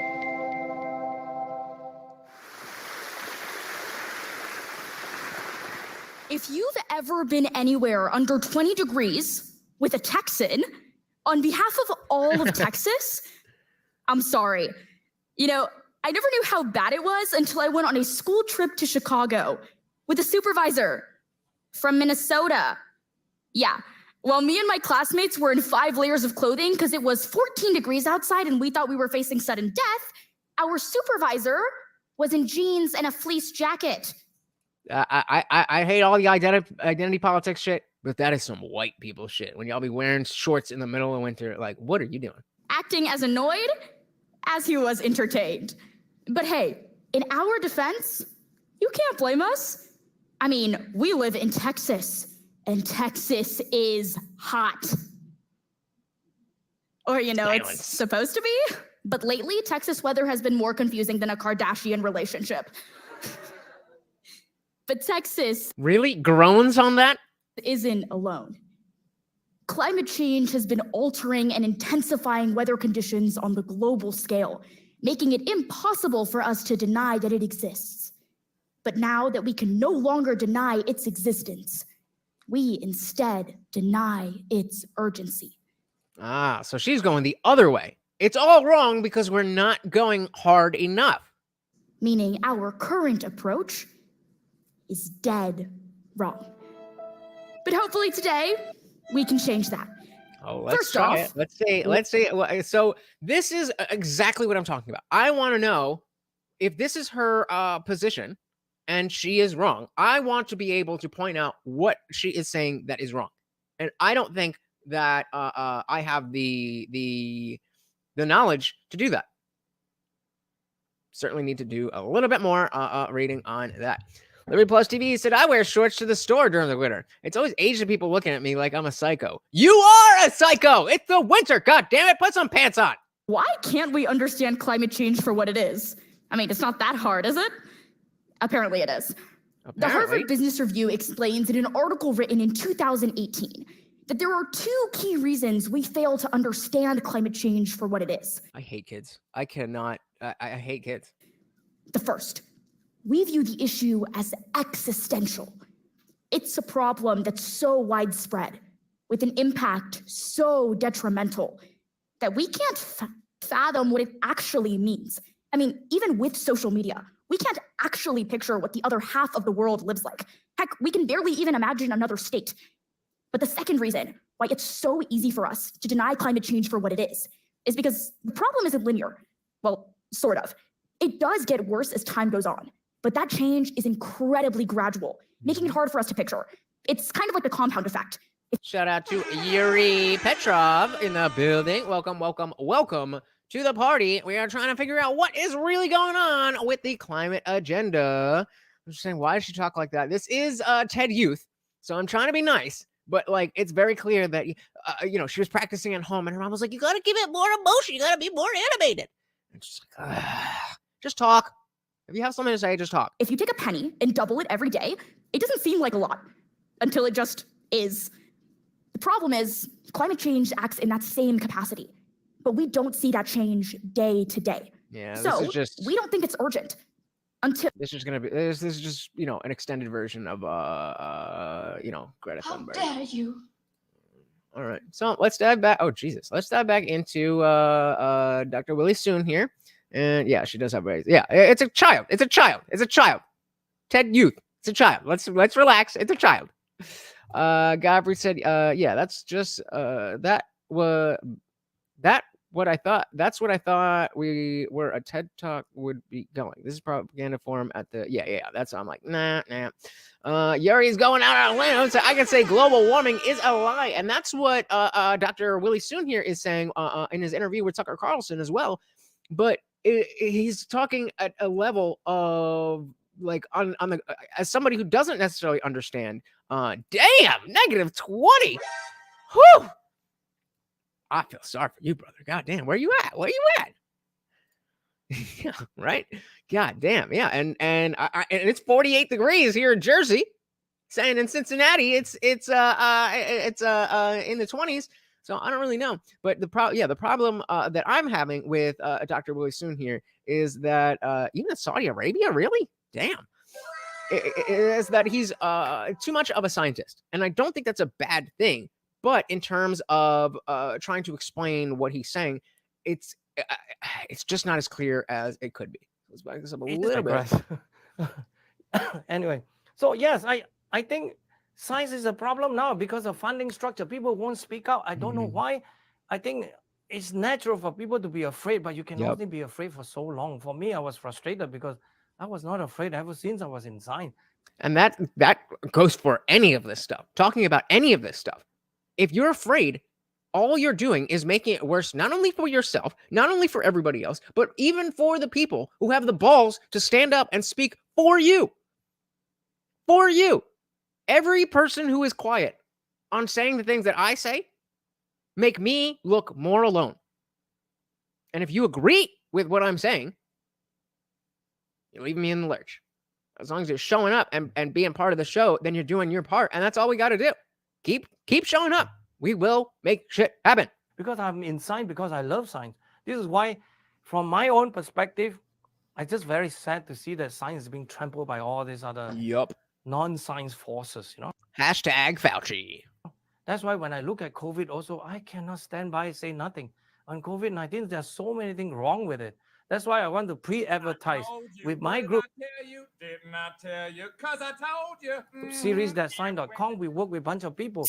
One of the good guests for you potential will be Professor Harvey Rich. He said he's been interviewed by you twice. Yes. Even guys like Bob Malone, we work together, produce a paper. So when the paper come out, hopefully we can have them on your show so that they can tell more stories. We want to provide the medical community or even the world to document this episode of Dark Ages in medical sciences. So yeah, hopefully if this is kind of a lead up to more of these kind of conversations, then it's good to have kind of a background. You got to start somewhere. And so if this is just kind of a preamble to more of these climate discussions, which I'm sure it is going to be, then that as we get further into it, then we'll have a better understanding as we hear from different people who maybe aren't even as smart and well read as Dr. Soon here, but have a better way of explaining it in a way that you can understand without having read the science itself. Something went terribly wrong. The mask never really worked. The vaccine never really worked. All of this doesn't work. The lockdown doesn't work. Based. What are we doing this? Now they're trying to scare with another news scare all over the world now. Newspaper. This morning, I just got one newspaper from my sister who has to start they start masking up in Malaysia now because cases started to increase. The usual story. Remember, guys, they cannot get to a vaccine mandate if you will not put on a mask. They cannot get to a vaccine mandate if you will not put on a mask. The only way they get there is if you comply. I laugh in a serious way because I see this is another one of those attempts again to try to scare people. So I did digress now. Science is just so complicated now that every aspect of the science that I look at, I've become very unhappy. Science is no longer able to do where science lead. This is the theme of my series, that's science.com. And so when we talk to lefties about anything, and they bring up a source for this, a source for this, a source for this, and it's like, okay, well, I genuinely don't trust the apparatus anymore. That used to be straight up conspiratorial. Well, it's the science. These are scientists. They're doing the science. But now the entire industry, as he's just explained, because of the funding, has to go in line with the official narratives. A shout out to Godfrey with a £1 super chat. And of course, every donation comes with a treat from my co-host, Morty. There you go, bud. Yummy, yummy, yummy. Thank you, sir. And of course, that makes you the new sponsor of the stream. Very, very, very much appreciated. Thank you, sir. Wait, there's another one here. Oh, okay, gotcha. I was like, this one is right above it. And I was like, wait, do we not get to this? But there's a bunch of yours. Okay, ignore me. Anyway, moving on. Thank you so much, sir. We're able to do where science lead. This is the theme of my series, that's science.com. With few only colleagues, I don't have enough funding. I just hope to get as many donations, by the way. Donate, but don't tell us anything, do anything. Trust us. Give me money, but don't tell me to do shit. You can look at our publication record that we are able to produce the most interesting and pure work. Like IPCC, they have to reply to us. 2 years ago, we published a very important paper. One of my journalist friend, a colleague, wrote a paper. Shout out again, Godfrey. Thank you so much. Sponsor of the stream.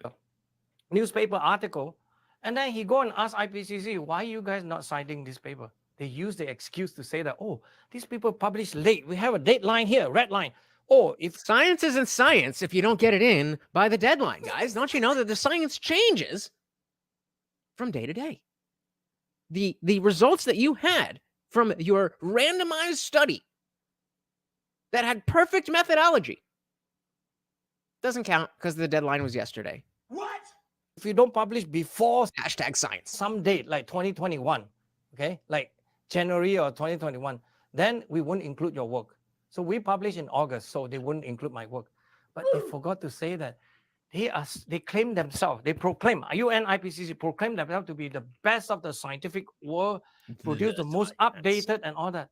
But immediately their report came out, they already outdated because they haven't included my work, which is the most comprehensive review of how the sun affects the climate.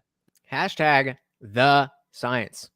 Godfrey said, I hope you never get canceled. I said, shit, me too. But we are definitely going down the wrong road for that with this one. So your donation definitely helps. There is no way I'm getting any ad money on this. Thank you, sir. That's the work we did.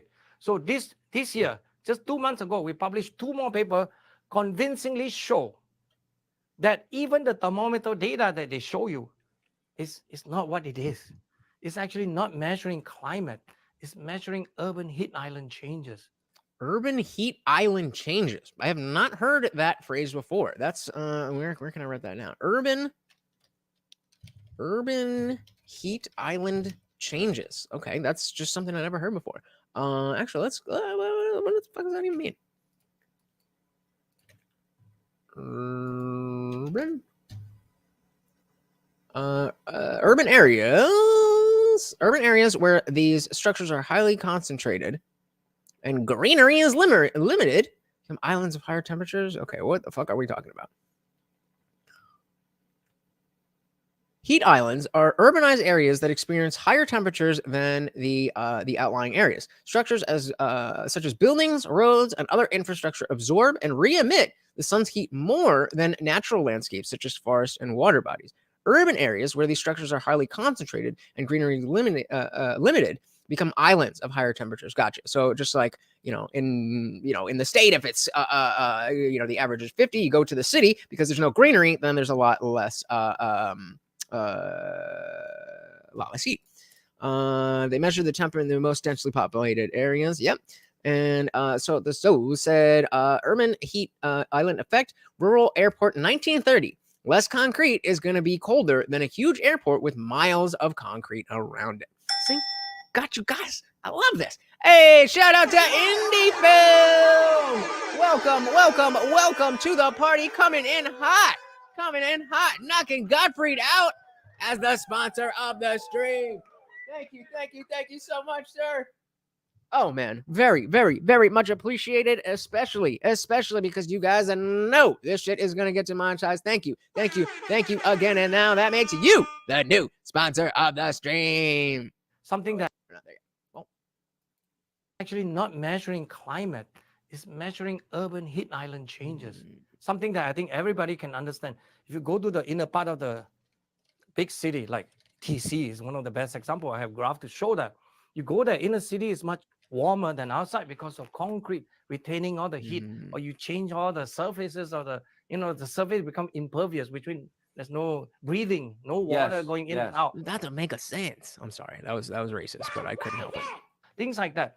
And it's so it said most thermometers used to record official temperatures are near airports, and most airports are in huge cities now. So that, again, we have more fluctuation and fuckery when it comes to measuring temperatures. I'm starting to get a clearer picture, guys. I'm starting to get a little bit of a clearer picture here. obvious, which means there's no breathing, no water going in and out, things like that. And it's what we show is that it's not a phenomenon just on local science. You average over this, you can see the effect all over the northern hemisphere. This is very powerful new work that we So spend, concrete and asphalt raise the temperatures more than CO2. and that's what they're measuring. And then they tell you this is global temperature. And then we provide an alternative. Wait. It's gonna be less. Oh, okay. I never mind. I just got, I flipped it in my head.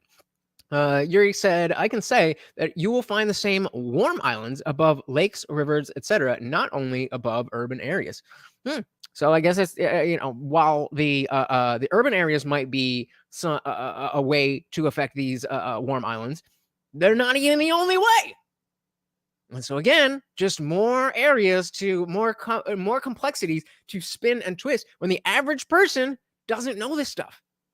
This is precisely why when I saw this, and it was from days ago, fucking 4 or 5 days ago, and I was like, no, we have to touch on this. We have to touch on this because there is no climate stuff on this channel, and that can't be because we know that is their next COVID. So shout out to you guys for being here and educating me. They tell you this is global temperature. And then we provide an alternative. We say, why don't we go look at rural station that is available? And guess what our result found? Completely different story. Oh, I thought they were not even going to allow them. The picture, the narrative that's coming out from this data set, thermometer data that shows that combine urban and rural. Okay, we show rural only. We can tell you that you can immediately offer a different answer. For example, it's the sun that does it. We show that. But we don't know that is the answer. We just simply show you that the IPCC and all these so-called scientists from NASA, NOAA, and all of them are not doing their due diligence. They are putting you very bad quality data product. And why are they doing that? Why are they doing that? Because they know they can still get money from the government because they're going with the narrative.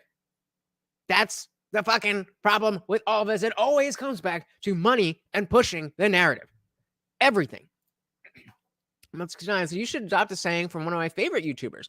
Facts, not fuckery. Thank you, Emily D. Baker. I like it. Facts, not fuckery. Not only that, they hide it. Some of them is so difficult to get the data. Okay? But it should never be difficult to get data. I'm sorry, Tucker. This is how the problem in science now is so many serious. But I thought... Hey, shout out to Kalan Hishes. Sorry if I said that incorrectly. Welcome to the party. So in the beginning, you keep saying that it's 40-something degrees where you are, so it's much warmer than normal. It is 0 degrees in northern Arkansas, right? That's not normal. It's much cooler than normal. So yeah, I think the conclusion is that, like, okay, there's stuff going on, but what exactly is the trend? What exactly is the principle that underlying that would work for it being 0 degrees in Arkansas and being 40 degrees here and being 20 degrees in Cincinnati and negative 20 in all of these things? That would be the question that that I would have. What it's definitely not normal. But does that mean that it's CO2 that humans and are fucking up the world? That's the stretch. But that is what we are here to find out. Welcome to the party. We also got Kelly Green in the building. Way cooler. Am I not cool normally? What the fuck is that? No, I'm just kidding. Welcome. Good to see ya. Get data. I'm sorry, Tucker. This is how the problem in science now is so Oh, massive. honey. I thought transparency of data was science. I was hoping. I always believe in that. That's why everything that we publish is there. Because we got it from somewhere. Here's the data. Use it. Mm-hmm. Check us. If we're wrong, tell us we're wrong. That is one thing that I can always promise you. I'm not here to try to gain favor or anything. If I'm wrong and I don't know, I tell you I don't know, Tucker. A lot of this thing, I really under a lot of careful consideration, really a lot of deep meditation, thinking about this topic. What I think is very problematic. I'm so glad to have this opportunity to go this far, to be able to talk for this long now, is that really the IPCC product is actually substandard. Of course, they have a different mandate. Their mandate is political, right? Yup. To provide policy. We understand that. And that's why he needs to we saw the other the look like a father and son that's on the Ceres team or whatever his project is. It seems like they need to add somebody who is a frontman, who is taking their work and able to be the guy who presents it, the guy who's going to sit on Tucker and understands all the information, but can also not dumb it down, but simplify it. And maybe only give the information that we need at the time. And then say, oh, so you remember before when I was talking about the sunspots? So now we have an idea of, okay, sunspots, more sunspots changed and less sunspots. That's a different effect. Now that we have that understanding, then we can come back to it later when we've talked about other stuff. And so, remember, that's how this should go. And it's just not working that way. It's just not working. And I think he's very smart. I think I am glad that he's doing the work that he's doing. I just wish it was going to be palatable to more people. Because honestly, I mean, what are the views on this? This is, okay, 300,000 views, but compared to what? Like, let's compare this one to just the one right. Okay, the one right after it.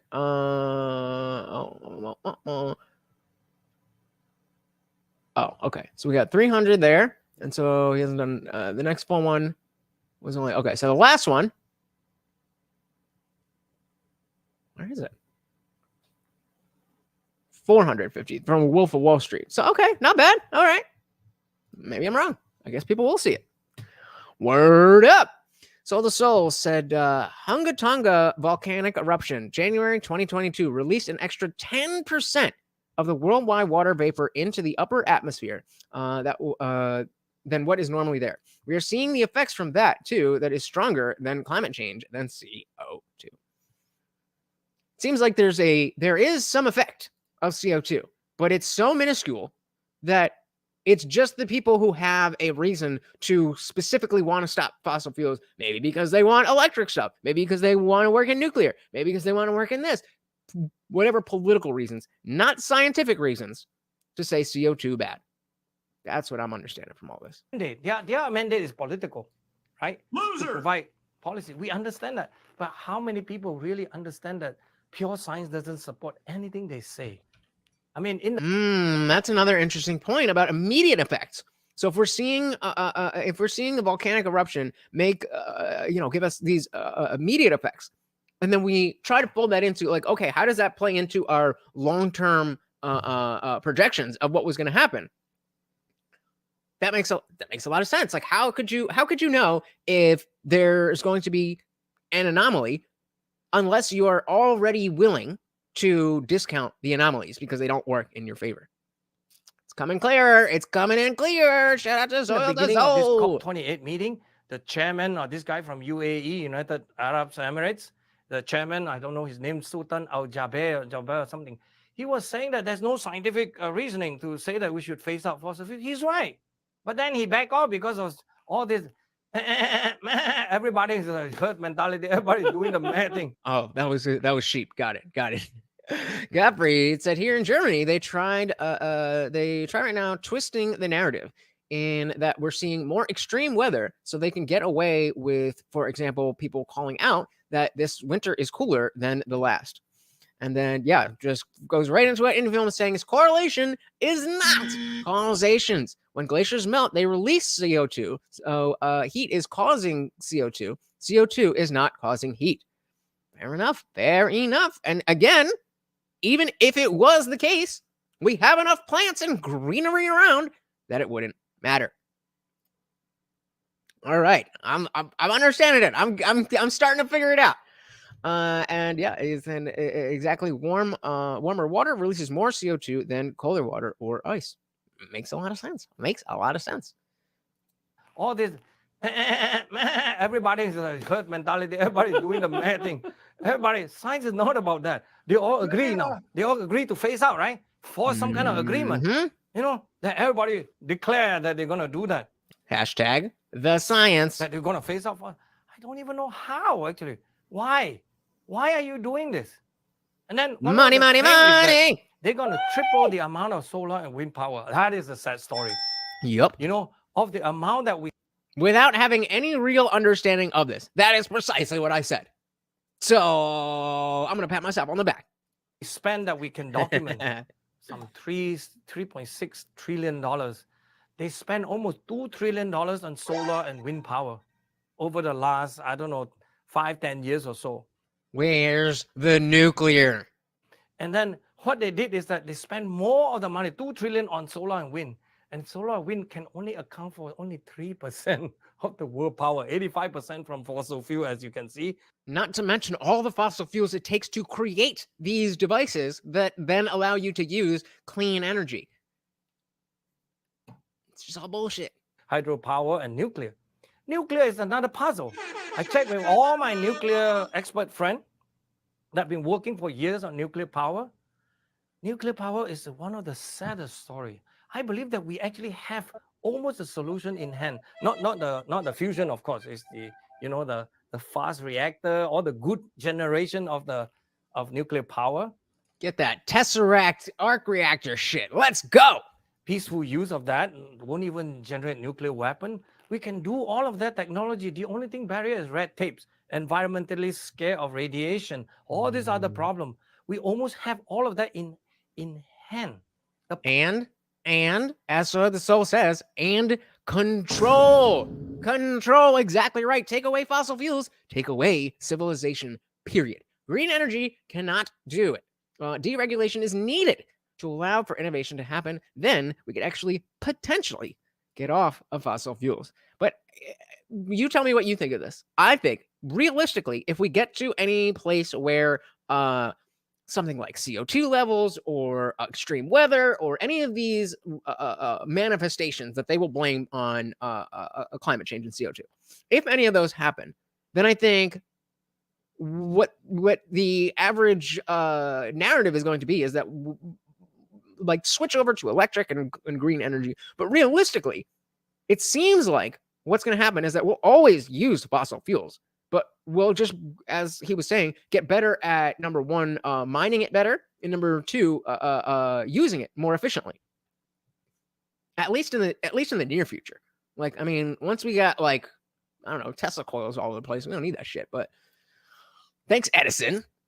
Gottfried said, thanks to the Green Party, Germany is now standing without nuclear energy. Yeah, we're fucked. Ooh, can't have plastic without oil. So yes, yeah, exactly. And I don't think that it's the worst thing for plastic to exist. That doesn't mean that it's not better to if you're somebody who's gonna wash out your Stanley mug every day. That's fine, whatever. But we need plastics. Sometimes you just need to grab a water bottle and go where you need to go. It is what it is. All these are the problem. We almost have all of that in hand. The power can last. One estimate shows that if we were to use it at the demand of that by 2050, we can have enough power for 2,700 years. Damn. That's far more than any of the fossil fuel can promise. Yep. And then and we're still not doing it. We're not doing. America is so far behind now. We just make one in Georgia, one of the nuclear plant that's so overcost because of all the red tape. That is so embarrassing. Their numbers. I mean, it costing 1,000 or 2,000 times even more than what Korea, and even Korea now is a major guy who make this nuclear power plant for different any country who wants to do it, right? I mean, Korea. And how they doing? They're hating it, right? They hate the nuclear energy. Or wait, no. India, they are making at much cheaper cost, and the design, French designs are the best, right? It's French. They're all doing that, and we're not doing it. China, of course, left and right doing that, but we're not doing anything. Oh, we're trying to tell you that we're going to shut off fossil fuel, increase solar and wind. Are you joking? Even 3 times more. See, this is what I mean about the rhetoric. We're not doing anything. We're not doing anything. You started this conversation off by saying we don't need to do anything, but now you're saying we're not doing anything like it's a bad thing. And so I get that you're saying we're not doing anything in the way of developing nuclear, but it's little things like that that make it confusing. Like, oh, wait, doing something is good or doing something is bad? You see what I mean? Whoever he is representing needs somebody who can be a representative. 169 said these people claim to care for the environment so much, yet fail to see how destructive their green policies are. Wind farms are killing birds at a high rate. Yep. And I mean, go through the list. There's every alternative option has huge cons. And that's not to say that fossil fuels don't have the cons, but it doesn't seem like it's anything. Yeah, imagine so can you imagine the medical industry without plastics? We don't have a replacement for that. Sterility of products and procedures and products goes out the window. We go backwards 100 years. We can't do that. And so unless we are still, based on what he said, using human innovation, where we're going to come up with a way to develop a type of plastic that doesn't need fossil fuels, then okay, great. But if not, I think we're going to be right. Fossil fuel, increase solar and wind. Are you joking? Even 3 times more will be 9%. I don't know. Can you turn on your light only 9% of the time? You should shut all this light off now. You're overusing it, and it destroys the actual environment. Exactly. Wind farms. This is a kind of a very bad incentive that they don't realize. It's about this kind of people that is so out of their mind, in my view, that they really should be cautious. Somebody should just ping on their head. Ping, ping on the head. Okay, all right. So the Soul said, can't say CO2 is bad. Stop first world countries from using it, then turn a blind eye to what China does. It makes no sense. We've outsourced ourselves for no reasons. Emissions are larger than ever in China. But yeah, Gavin Newsom tells you, hey, all summer you keep your thermostat to 78 degrees and we're gonna save the world.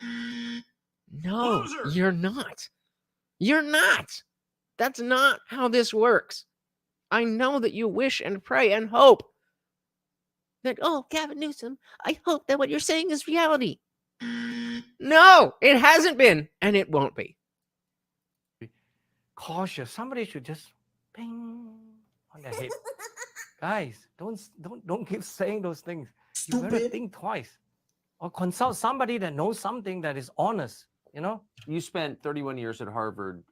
Would you be able to say this out loud at Harvard? Come on, Tucker. You know the answer to that question.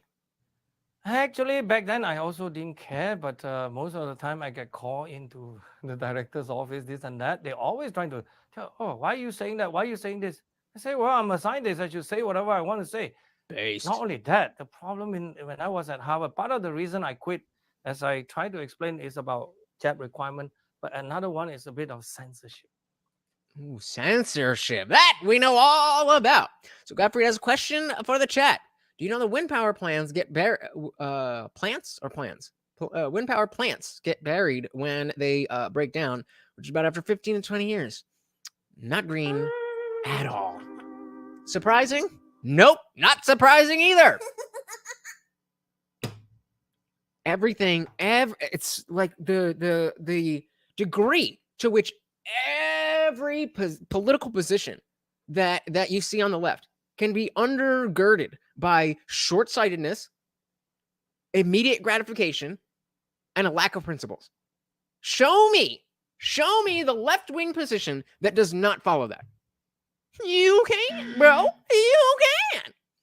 MSC9 said, we become so addicted to instant gratification that we don't take the time to pause and see how what we're doing now will affect us later. Exactly. And because it's such a cultish thing, and again, I started this off with telling you guys that I was part of that cult. I'm sitting having dinner with my dad. He's paying for dinner. And he mentioned something about climate change being a hoax. And I'm like, Dad, you can't say. Oh my goodness, what? You don't believe in climate change? Oh my God. And he got really offended because I kind of made a little bit of a scene. And looking back, it was kind of cringe. It was very cringe. But, you know, I learned to be able to listen. Okay, what is it that you're saying? What is it that you're saying? Then go look at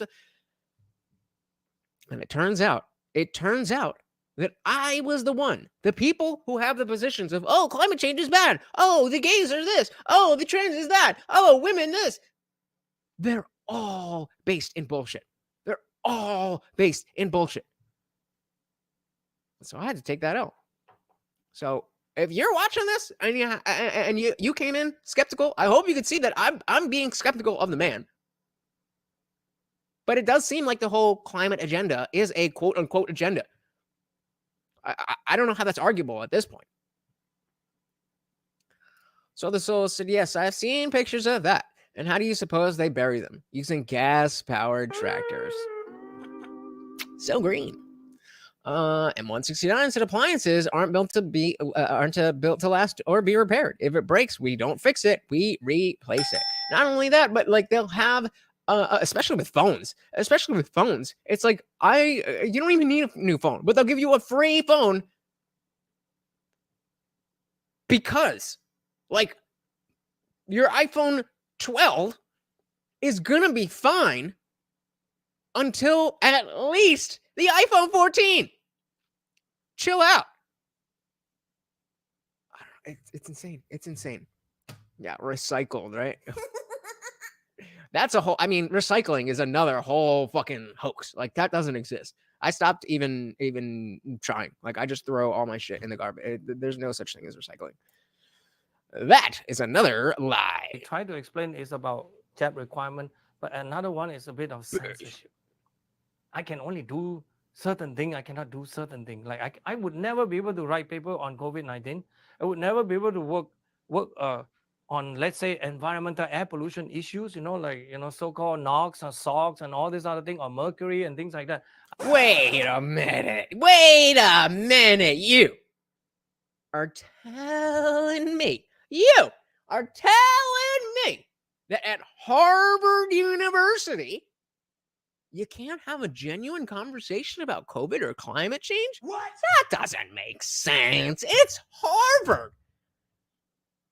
Oh, wait. Wasn't that lady? Oh, yeah. Okay. No, makes perfect sense. So this also, yes, recycling is a virtue signaling hoax for the most part. Yep. Any Phil says, I'm still rocking my Galaxy S7.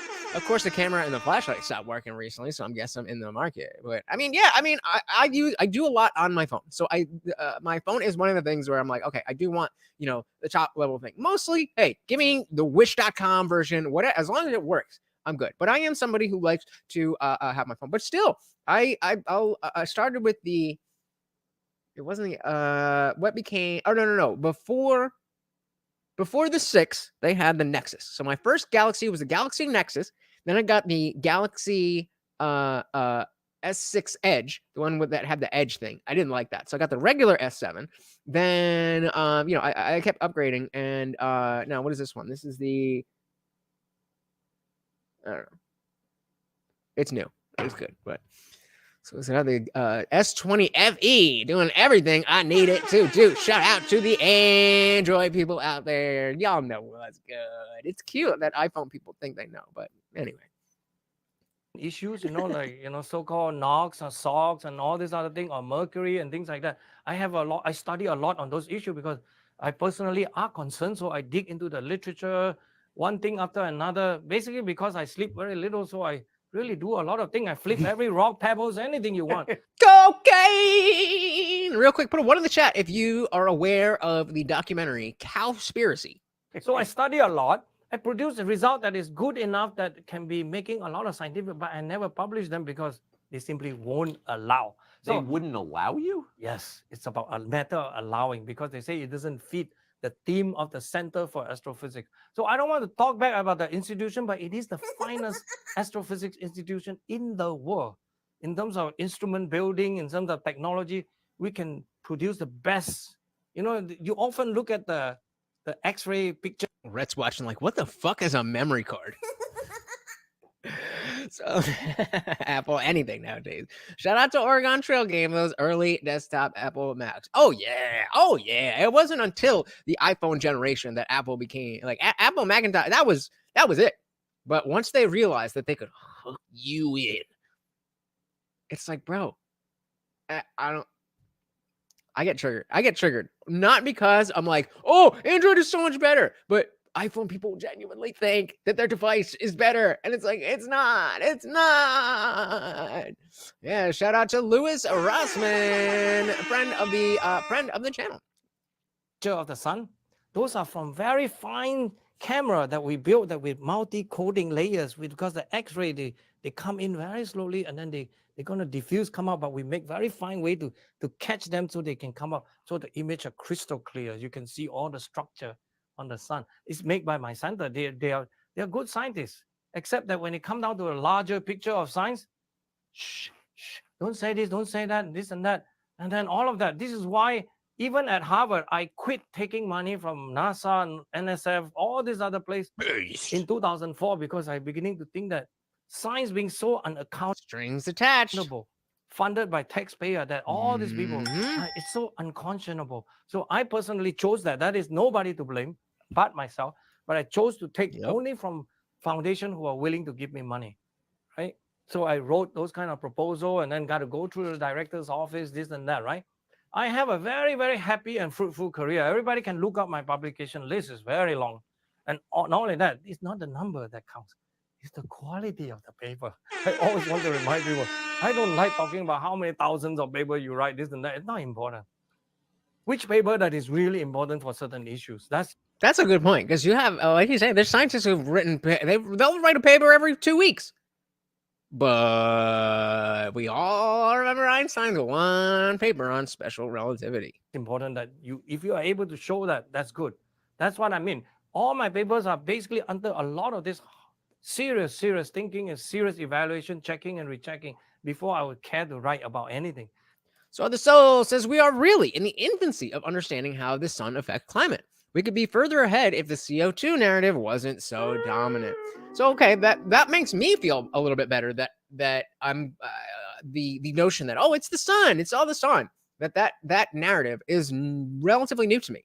I mean, I've heard people talking about sunspots and stuff like that, but this is really the first time I've heard anybody really put that forth as a real a real cause to any changes in the climate that we're seeing. So that I guess that's good. Shout out to Tucker. If this is really the infancy, and there just is nobody out there who is taking this at a ground level, then hey, we're ahead of the curve. We're ahead of the curve. So I guess we will keep following up with all of this. Because you don't want to write anything that's wrong tomorrow. You want to something that what? Anything. Serious thinking and serious evaluation, checking and rechecking before I would care to write about anything. Because you don't want to write anything that's wrong tomorrow. You want to. Yeah, again, that the notion that like, oh, you hate being wrong. You don't want to be wrong. Like, yeah, no shit. Who wants to be wrong? You want to check and double check to make sure that you're not wrong, that you are right. So the Soul said the IPCC is beginning to include sun climate forcing, a whole subject in of itself. But they have nearly ignored all of it until recently, calling the sun a constant. Imagine calling Imagine calling a giant ball of burning and churning nuclear gases a constant. I don't think that's what that word means. Unless said if Bill Gates, if he could, would block out the sun in the name of the climate. Agreed. And Wilm said, so you're telling me that a giant ball of nuclear energy in the sky that burns my skin can affect global temperature? What? Oh, hell no. I don't believe it. I think it's invisible gases. That's what I think. Something that can write. But science is basically garbage can now. These scientific papers. I categorically would even make this statement. I would make the statement that about 80 to 90% of the paper published in so-called climate science today should not be published. Ooh. Everybody have NSF grant. Everybody have all these grants. You see Them's fighting words. Them's fighting published in words. so-called climate science today should not be published. Yikes. But everybody have NSF grant. Everybody have all these grants. You see how the inflation goes? Just like the other day, It's almost like with the student loans. Like, well, when the government decides that they're going to pay Harvard for being Harvard, and Harvard is going to really Harvard it up, guess what? They get lots of money, and guess who has to pay for it? And then all the students are like, well, my student loans. Can you pay for my student loans? Like, bitch, did you pay for my student loans?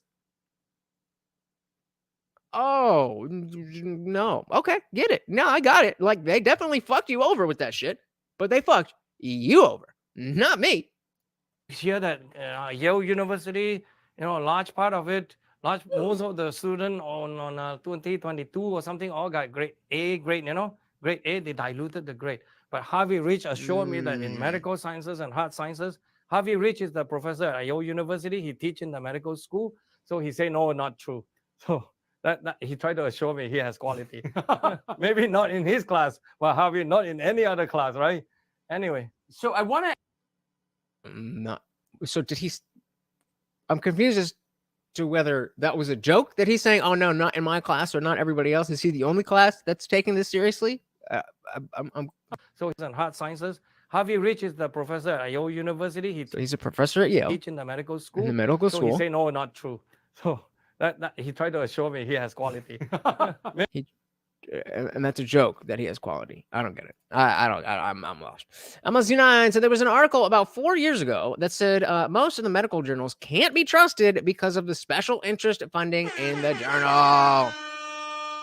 But I'm a conspiracy theorist because I won't take experimental medication. Come on. Come on. Maybe not in his class, but Harvey not in any other class, right? Anyway. So I want to ask, just as a kind of last topic, which is not related to this, but we talked about it off the air, and I think it's really interesting. You were telling me that you see God or evidence of God in. Oh, come on! Can you Come the explain fuck what you're on! saying? Or maybe I All right, misread. all right. Let me just hear him out. Well, Can you explain what you were saying? Or maybe I misread what you were saying. no, you did not. I mean, I have been. Well, there's things in math that we don't know, and we can't explain it, even though we can plug in the equations, and therefore God. I hate everybody. Closer and closer to God in the sense that because it takes me a long time, I'm rather rebellious. I have to say, damn it, God, you got to prove it to me. Show it to me, buddy. Just kidding. Oh yeah, just kidding. Oh, I'm sorry to anybody. No. Offense. But Yeah, exactly. Show it to me, God. Just kidding. You can do whatever you want. If you don't, I'm still going to believe in everything that you do.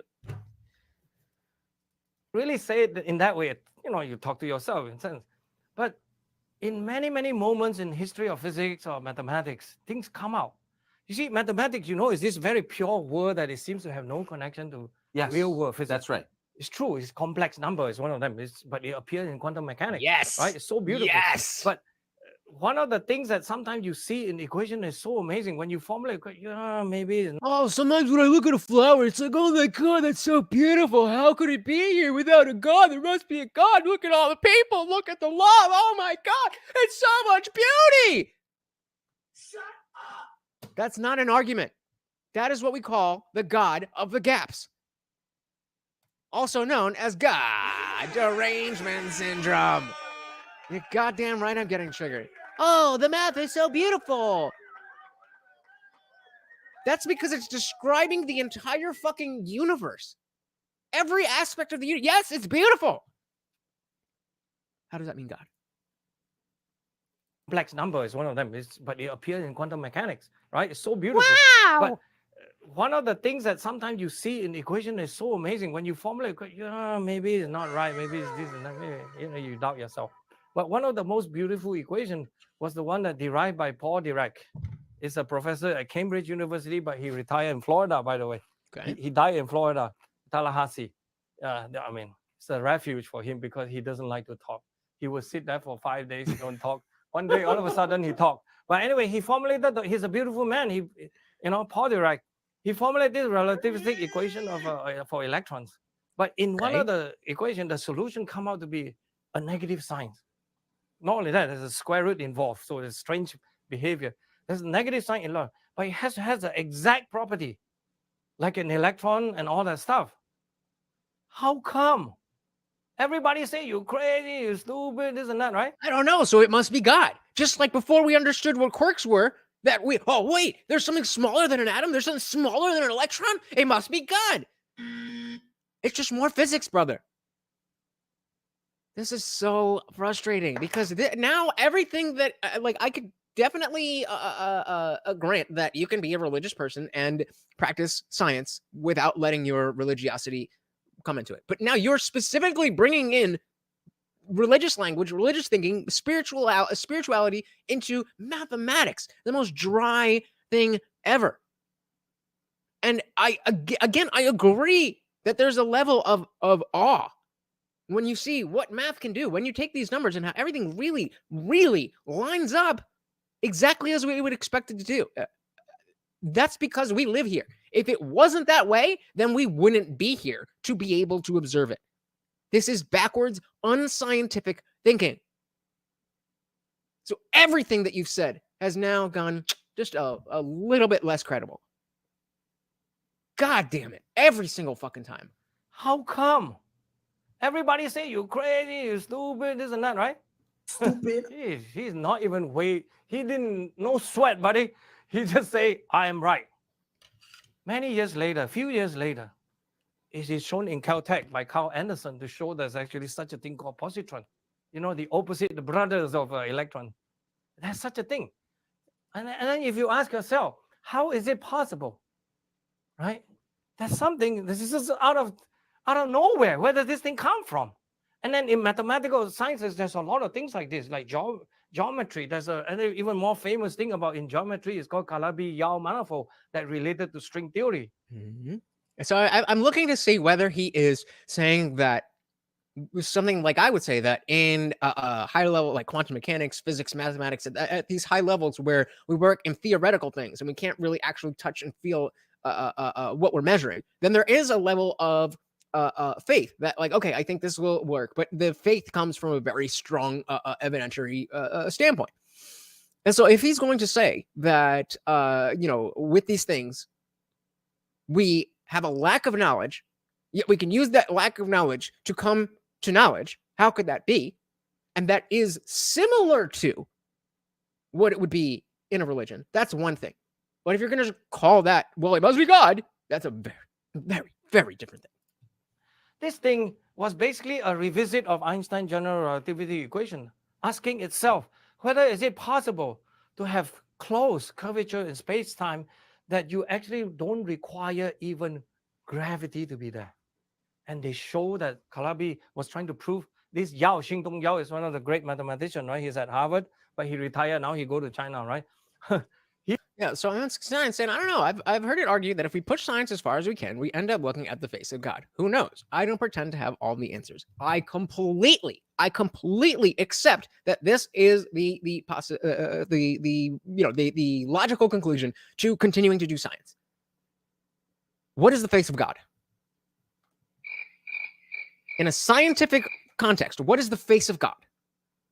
You're plugging in something already.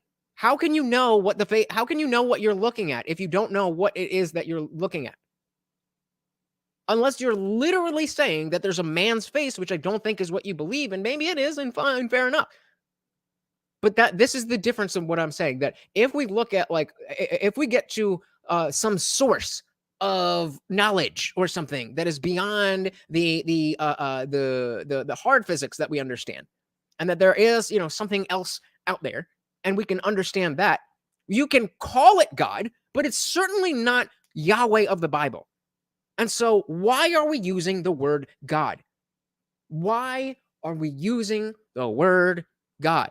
It doesn't make any sense. God already has so many different meanings in English. It has so many different meanings across different cultures and across the world.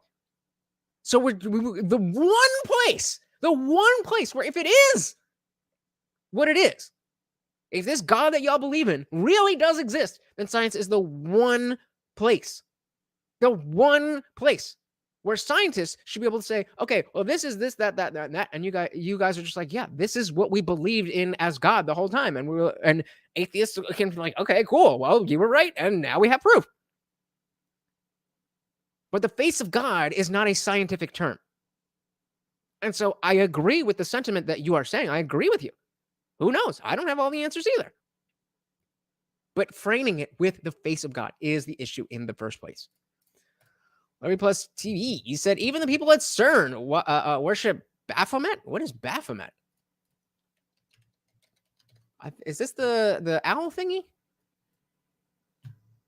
I've definitely heard about it. Yeah, not an owl, but a goat, but weird. And I agree. I agree that there is definitely some crossover between spirituality, religion, Satan, all that dark energy, evil, good. There's something there. I'm with you guys that something like that exists. I'm just not with you guys on saying, I know what it is. I have any fucking clue what it is. Godric said the God debate didn't convey a view on the bigger picture. Yeah, exactly. It doesn't get us anywhere. But I'm always willing to listen. So let's hear him out. One of the great mathematicians, right? He's at Harvard, but he retired. Now he go to China, right? He was the one who tried to disprove this thing, but he turns out to be true. That is true that you can have closed curvature in space-time that without gravity even. So that added even more rich in this world. See, I have a general understanding of what that means, but I don't really understand what that means. You can have what? Without gravity, you have closed curvature. What? I don't understand. I don't know what closed curvature means. In space-time, Closed without curvature gravity even. And why gravity is needed for that. So if you can, again, they need somebody who can. Again, I don't have a problem with using the phrase dumbing it down, especially if he's there. Because that's essentially what I'm doing, is trying to break down what he's saying as best as I can. But I'm not a scientist. I don't fucking know what the fuck is going on here. Space-time is gravity, indeed. But gravity space-time is the fabric that is affected by gravity. Yeah. And so what he's saying is that apparently you can have a closed curvature in space-time that without gravity even. So apparently it's not. But what does that mean? Nobody knows. So that added even more rich in this world. That from mathematics to real world, we already have enough hard time understanding Einstein. This guy added even more. And his discovery was in the 70s and things like that, So there's so many examples and incidents like this. Just have to tell you that you have to bow down. You have to occasionally take a deep breath. There may be some ever presence of these forces that allow us to illuminate our life. And I tell you, God has given us all this light that tell us that we have to follow the light and do the best we can, rather than every day devouring planet Earth, saying that we are the Satan, we are the evil people. These people are constantly. When did this turn into I didn't realize he would be preaching. I thought he was a scientist. Trying to, make all of us a lesser human being. I would never allow them anyway. So good luck. And again, I'm not saying I disagree with him, but it's just we're not. What are we doing? Tucker Carlson, what is it that you hope that when people watch this, what is it that you hope that they learn, that they take away? What do you guys think? Put it in the chat. What do you think that was the purpose of this conversation? What do you think that Tucker Carlson hoped that people would take away from this conversation? Maybe he's a Scientologist.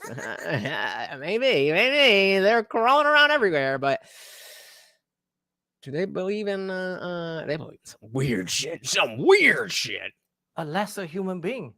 I would never allow them anyway. So good luck. You know, And I mean, he seems like a base enough dude. Like, he seems cool. He seems knowledgeable, all that stuff. Great. But again, what is it that I'm supposed to learn from this if I didn't already know?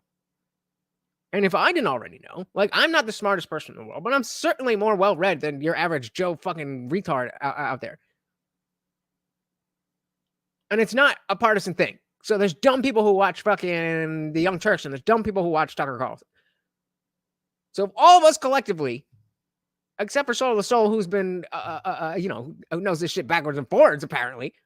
If all of us are not really sure, and we're a little bit smarter than your average person, I don't know. What do you guys think? What do you guys think is the point of this conversation? Or do you think it went the way that Tucker hoped it would go? for those people like Al Gore and all that who think that they're high and mighty, right? And trying to always lecture us on got to cut down on fossil fuel because we're going to hurt the planet Earth. I say, Al Gore, do you ever think twice? Who are you to think that you can actually try to save the planet Earth even? Because they always use the word, I'm trying to save the planet.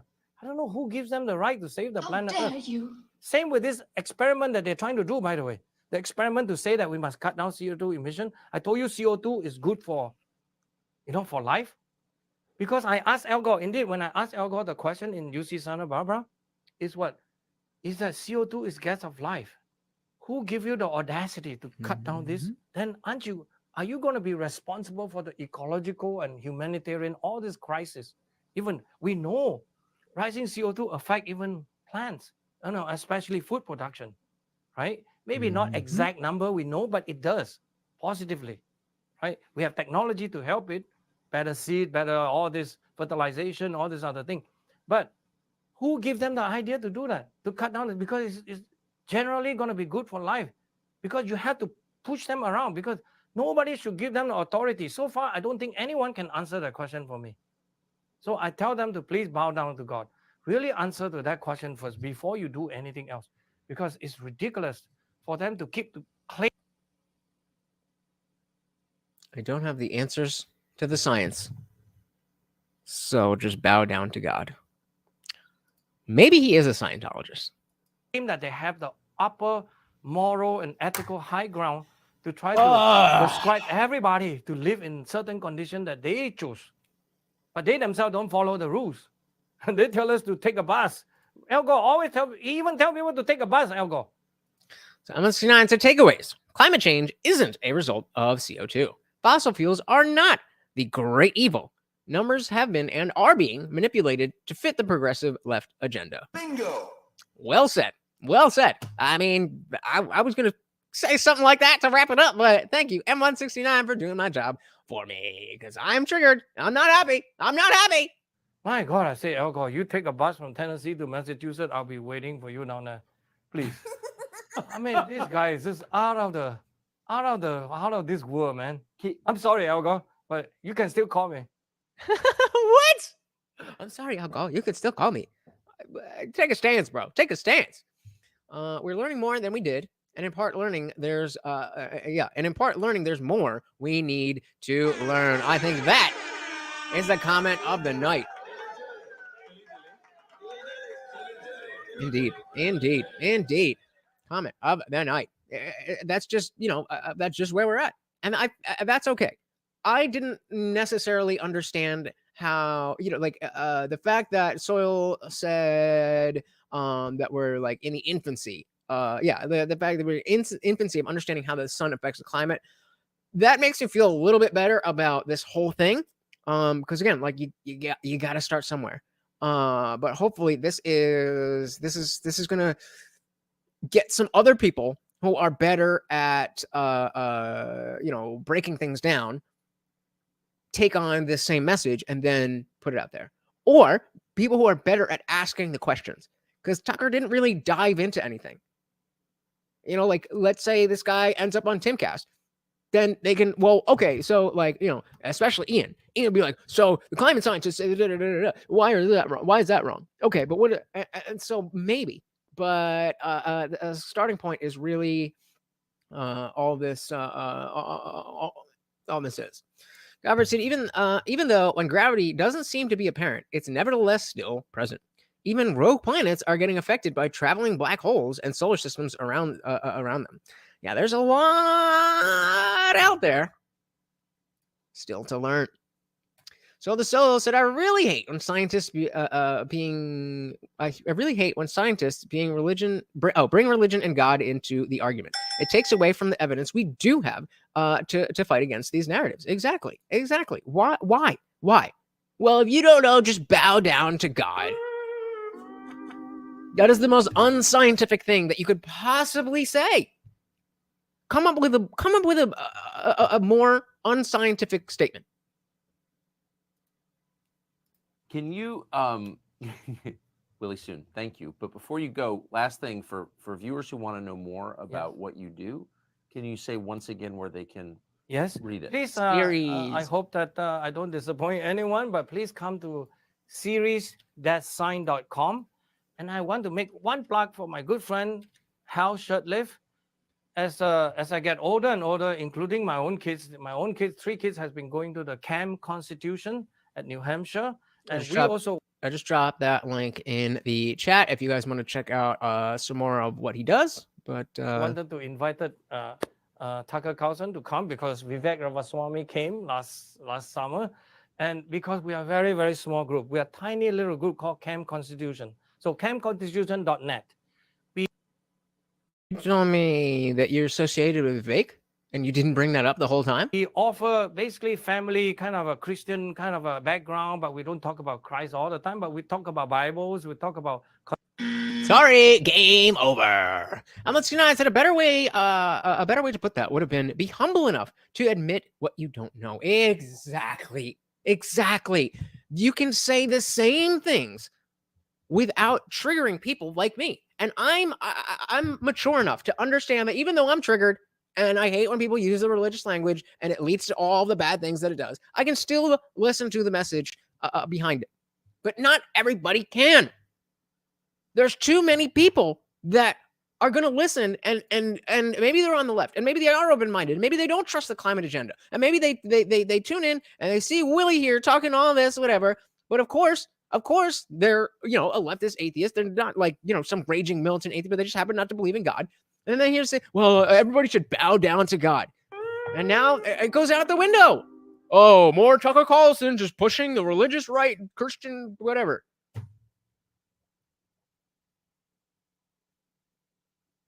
It's frustrating. It's frustrating, but it's part of the game. It's part of the game. It's part of what we have to do here. That there are a lot of people who agree on values, principles, and just generally the way that society should be run. But the problem is that we are not good at communicating those messages. We have the same message being articulated in many different ways, and then we have many different articulations of the same point. And so it gets so mixed up. We need to get on the same page. We need to have our definitions of what do these words mean. What does it mean to be racist? What does it mean to be transphobic? What does it mean to believe in God? What does it mean to believe in science? Well, all of these things. They don't care about any of this stuff. They have to, just go on whatever fits their narrative. But we can do better. And we can bring in people who don't believe in God, who don't want to believe in God, who are angry at God. And they don't have, that doesn't take anything away from you. So the Soul said, thanks for taking my mind off my own tragedy today. Shout out to your Apollo. I mean, I'm a little empty here. Let's get a drink for Apollo. Only sharing because it's almost over. Apollo passed peacefully in his sleep last night. And my love of this subject has distracted me some. I'm glad I could do that. And cheers to Apollo. Dilly dilly. A man who deserves it. Dilly dilly. Dilly dilly. Dilly dilly. Dilly dilly. Dilly dilly.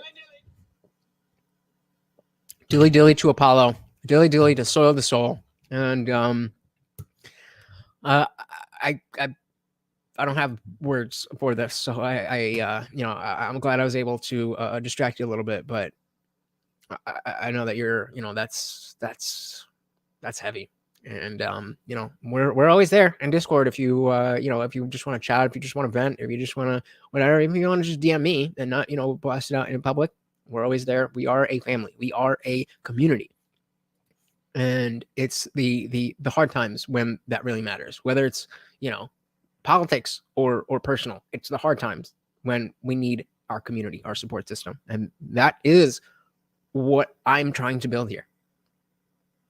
And so I'm not saying, hey, you better DM me. I'm just saying that is the feeling that I want all of us to have, because I want to be able to come to you guys with things too. Shit's gonna happen. That's life. Unfortunately, shit's gonna happen, and I don't have a lot of people around me, so I have you guys, and the fact that I could be there for you guys, it means a lot. So thank you for being here. I'm glad, very glad that I was able to distract you just a little bit.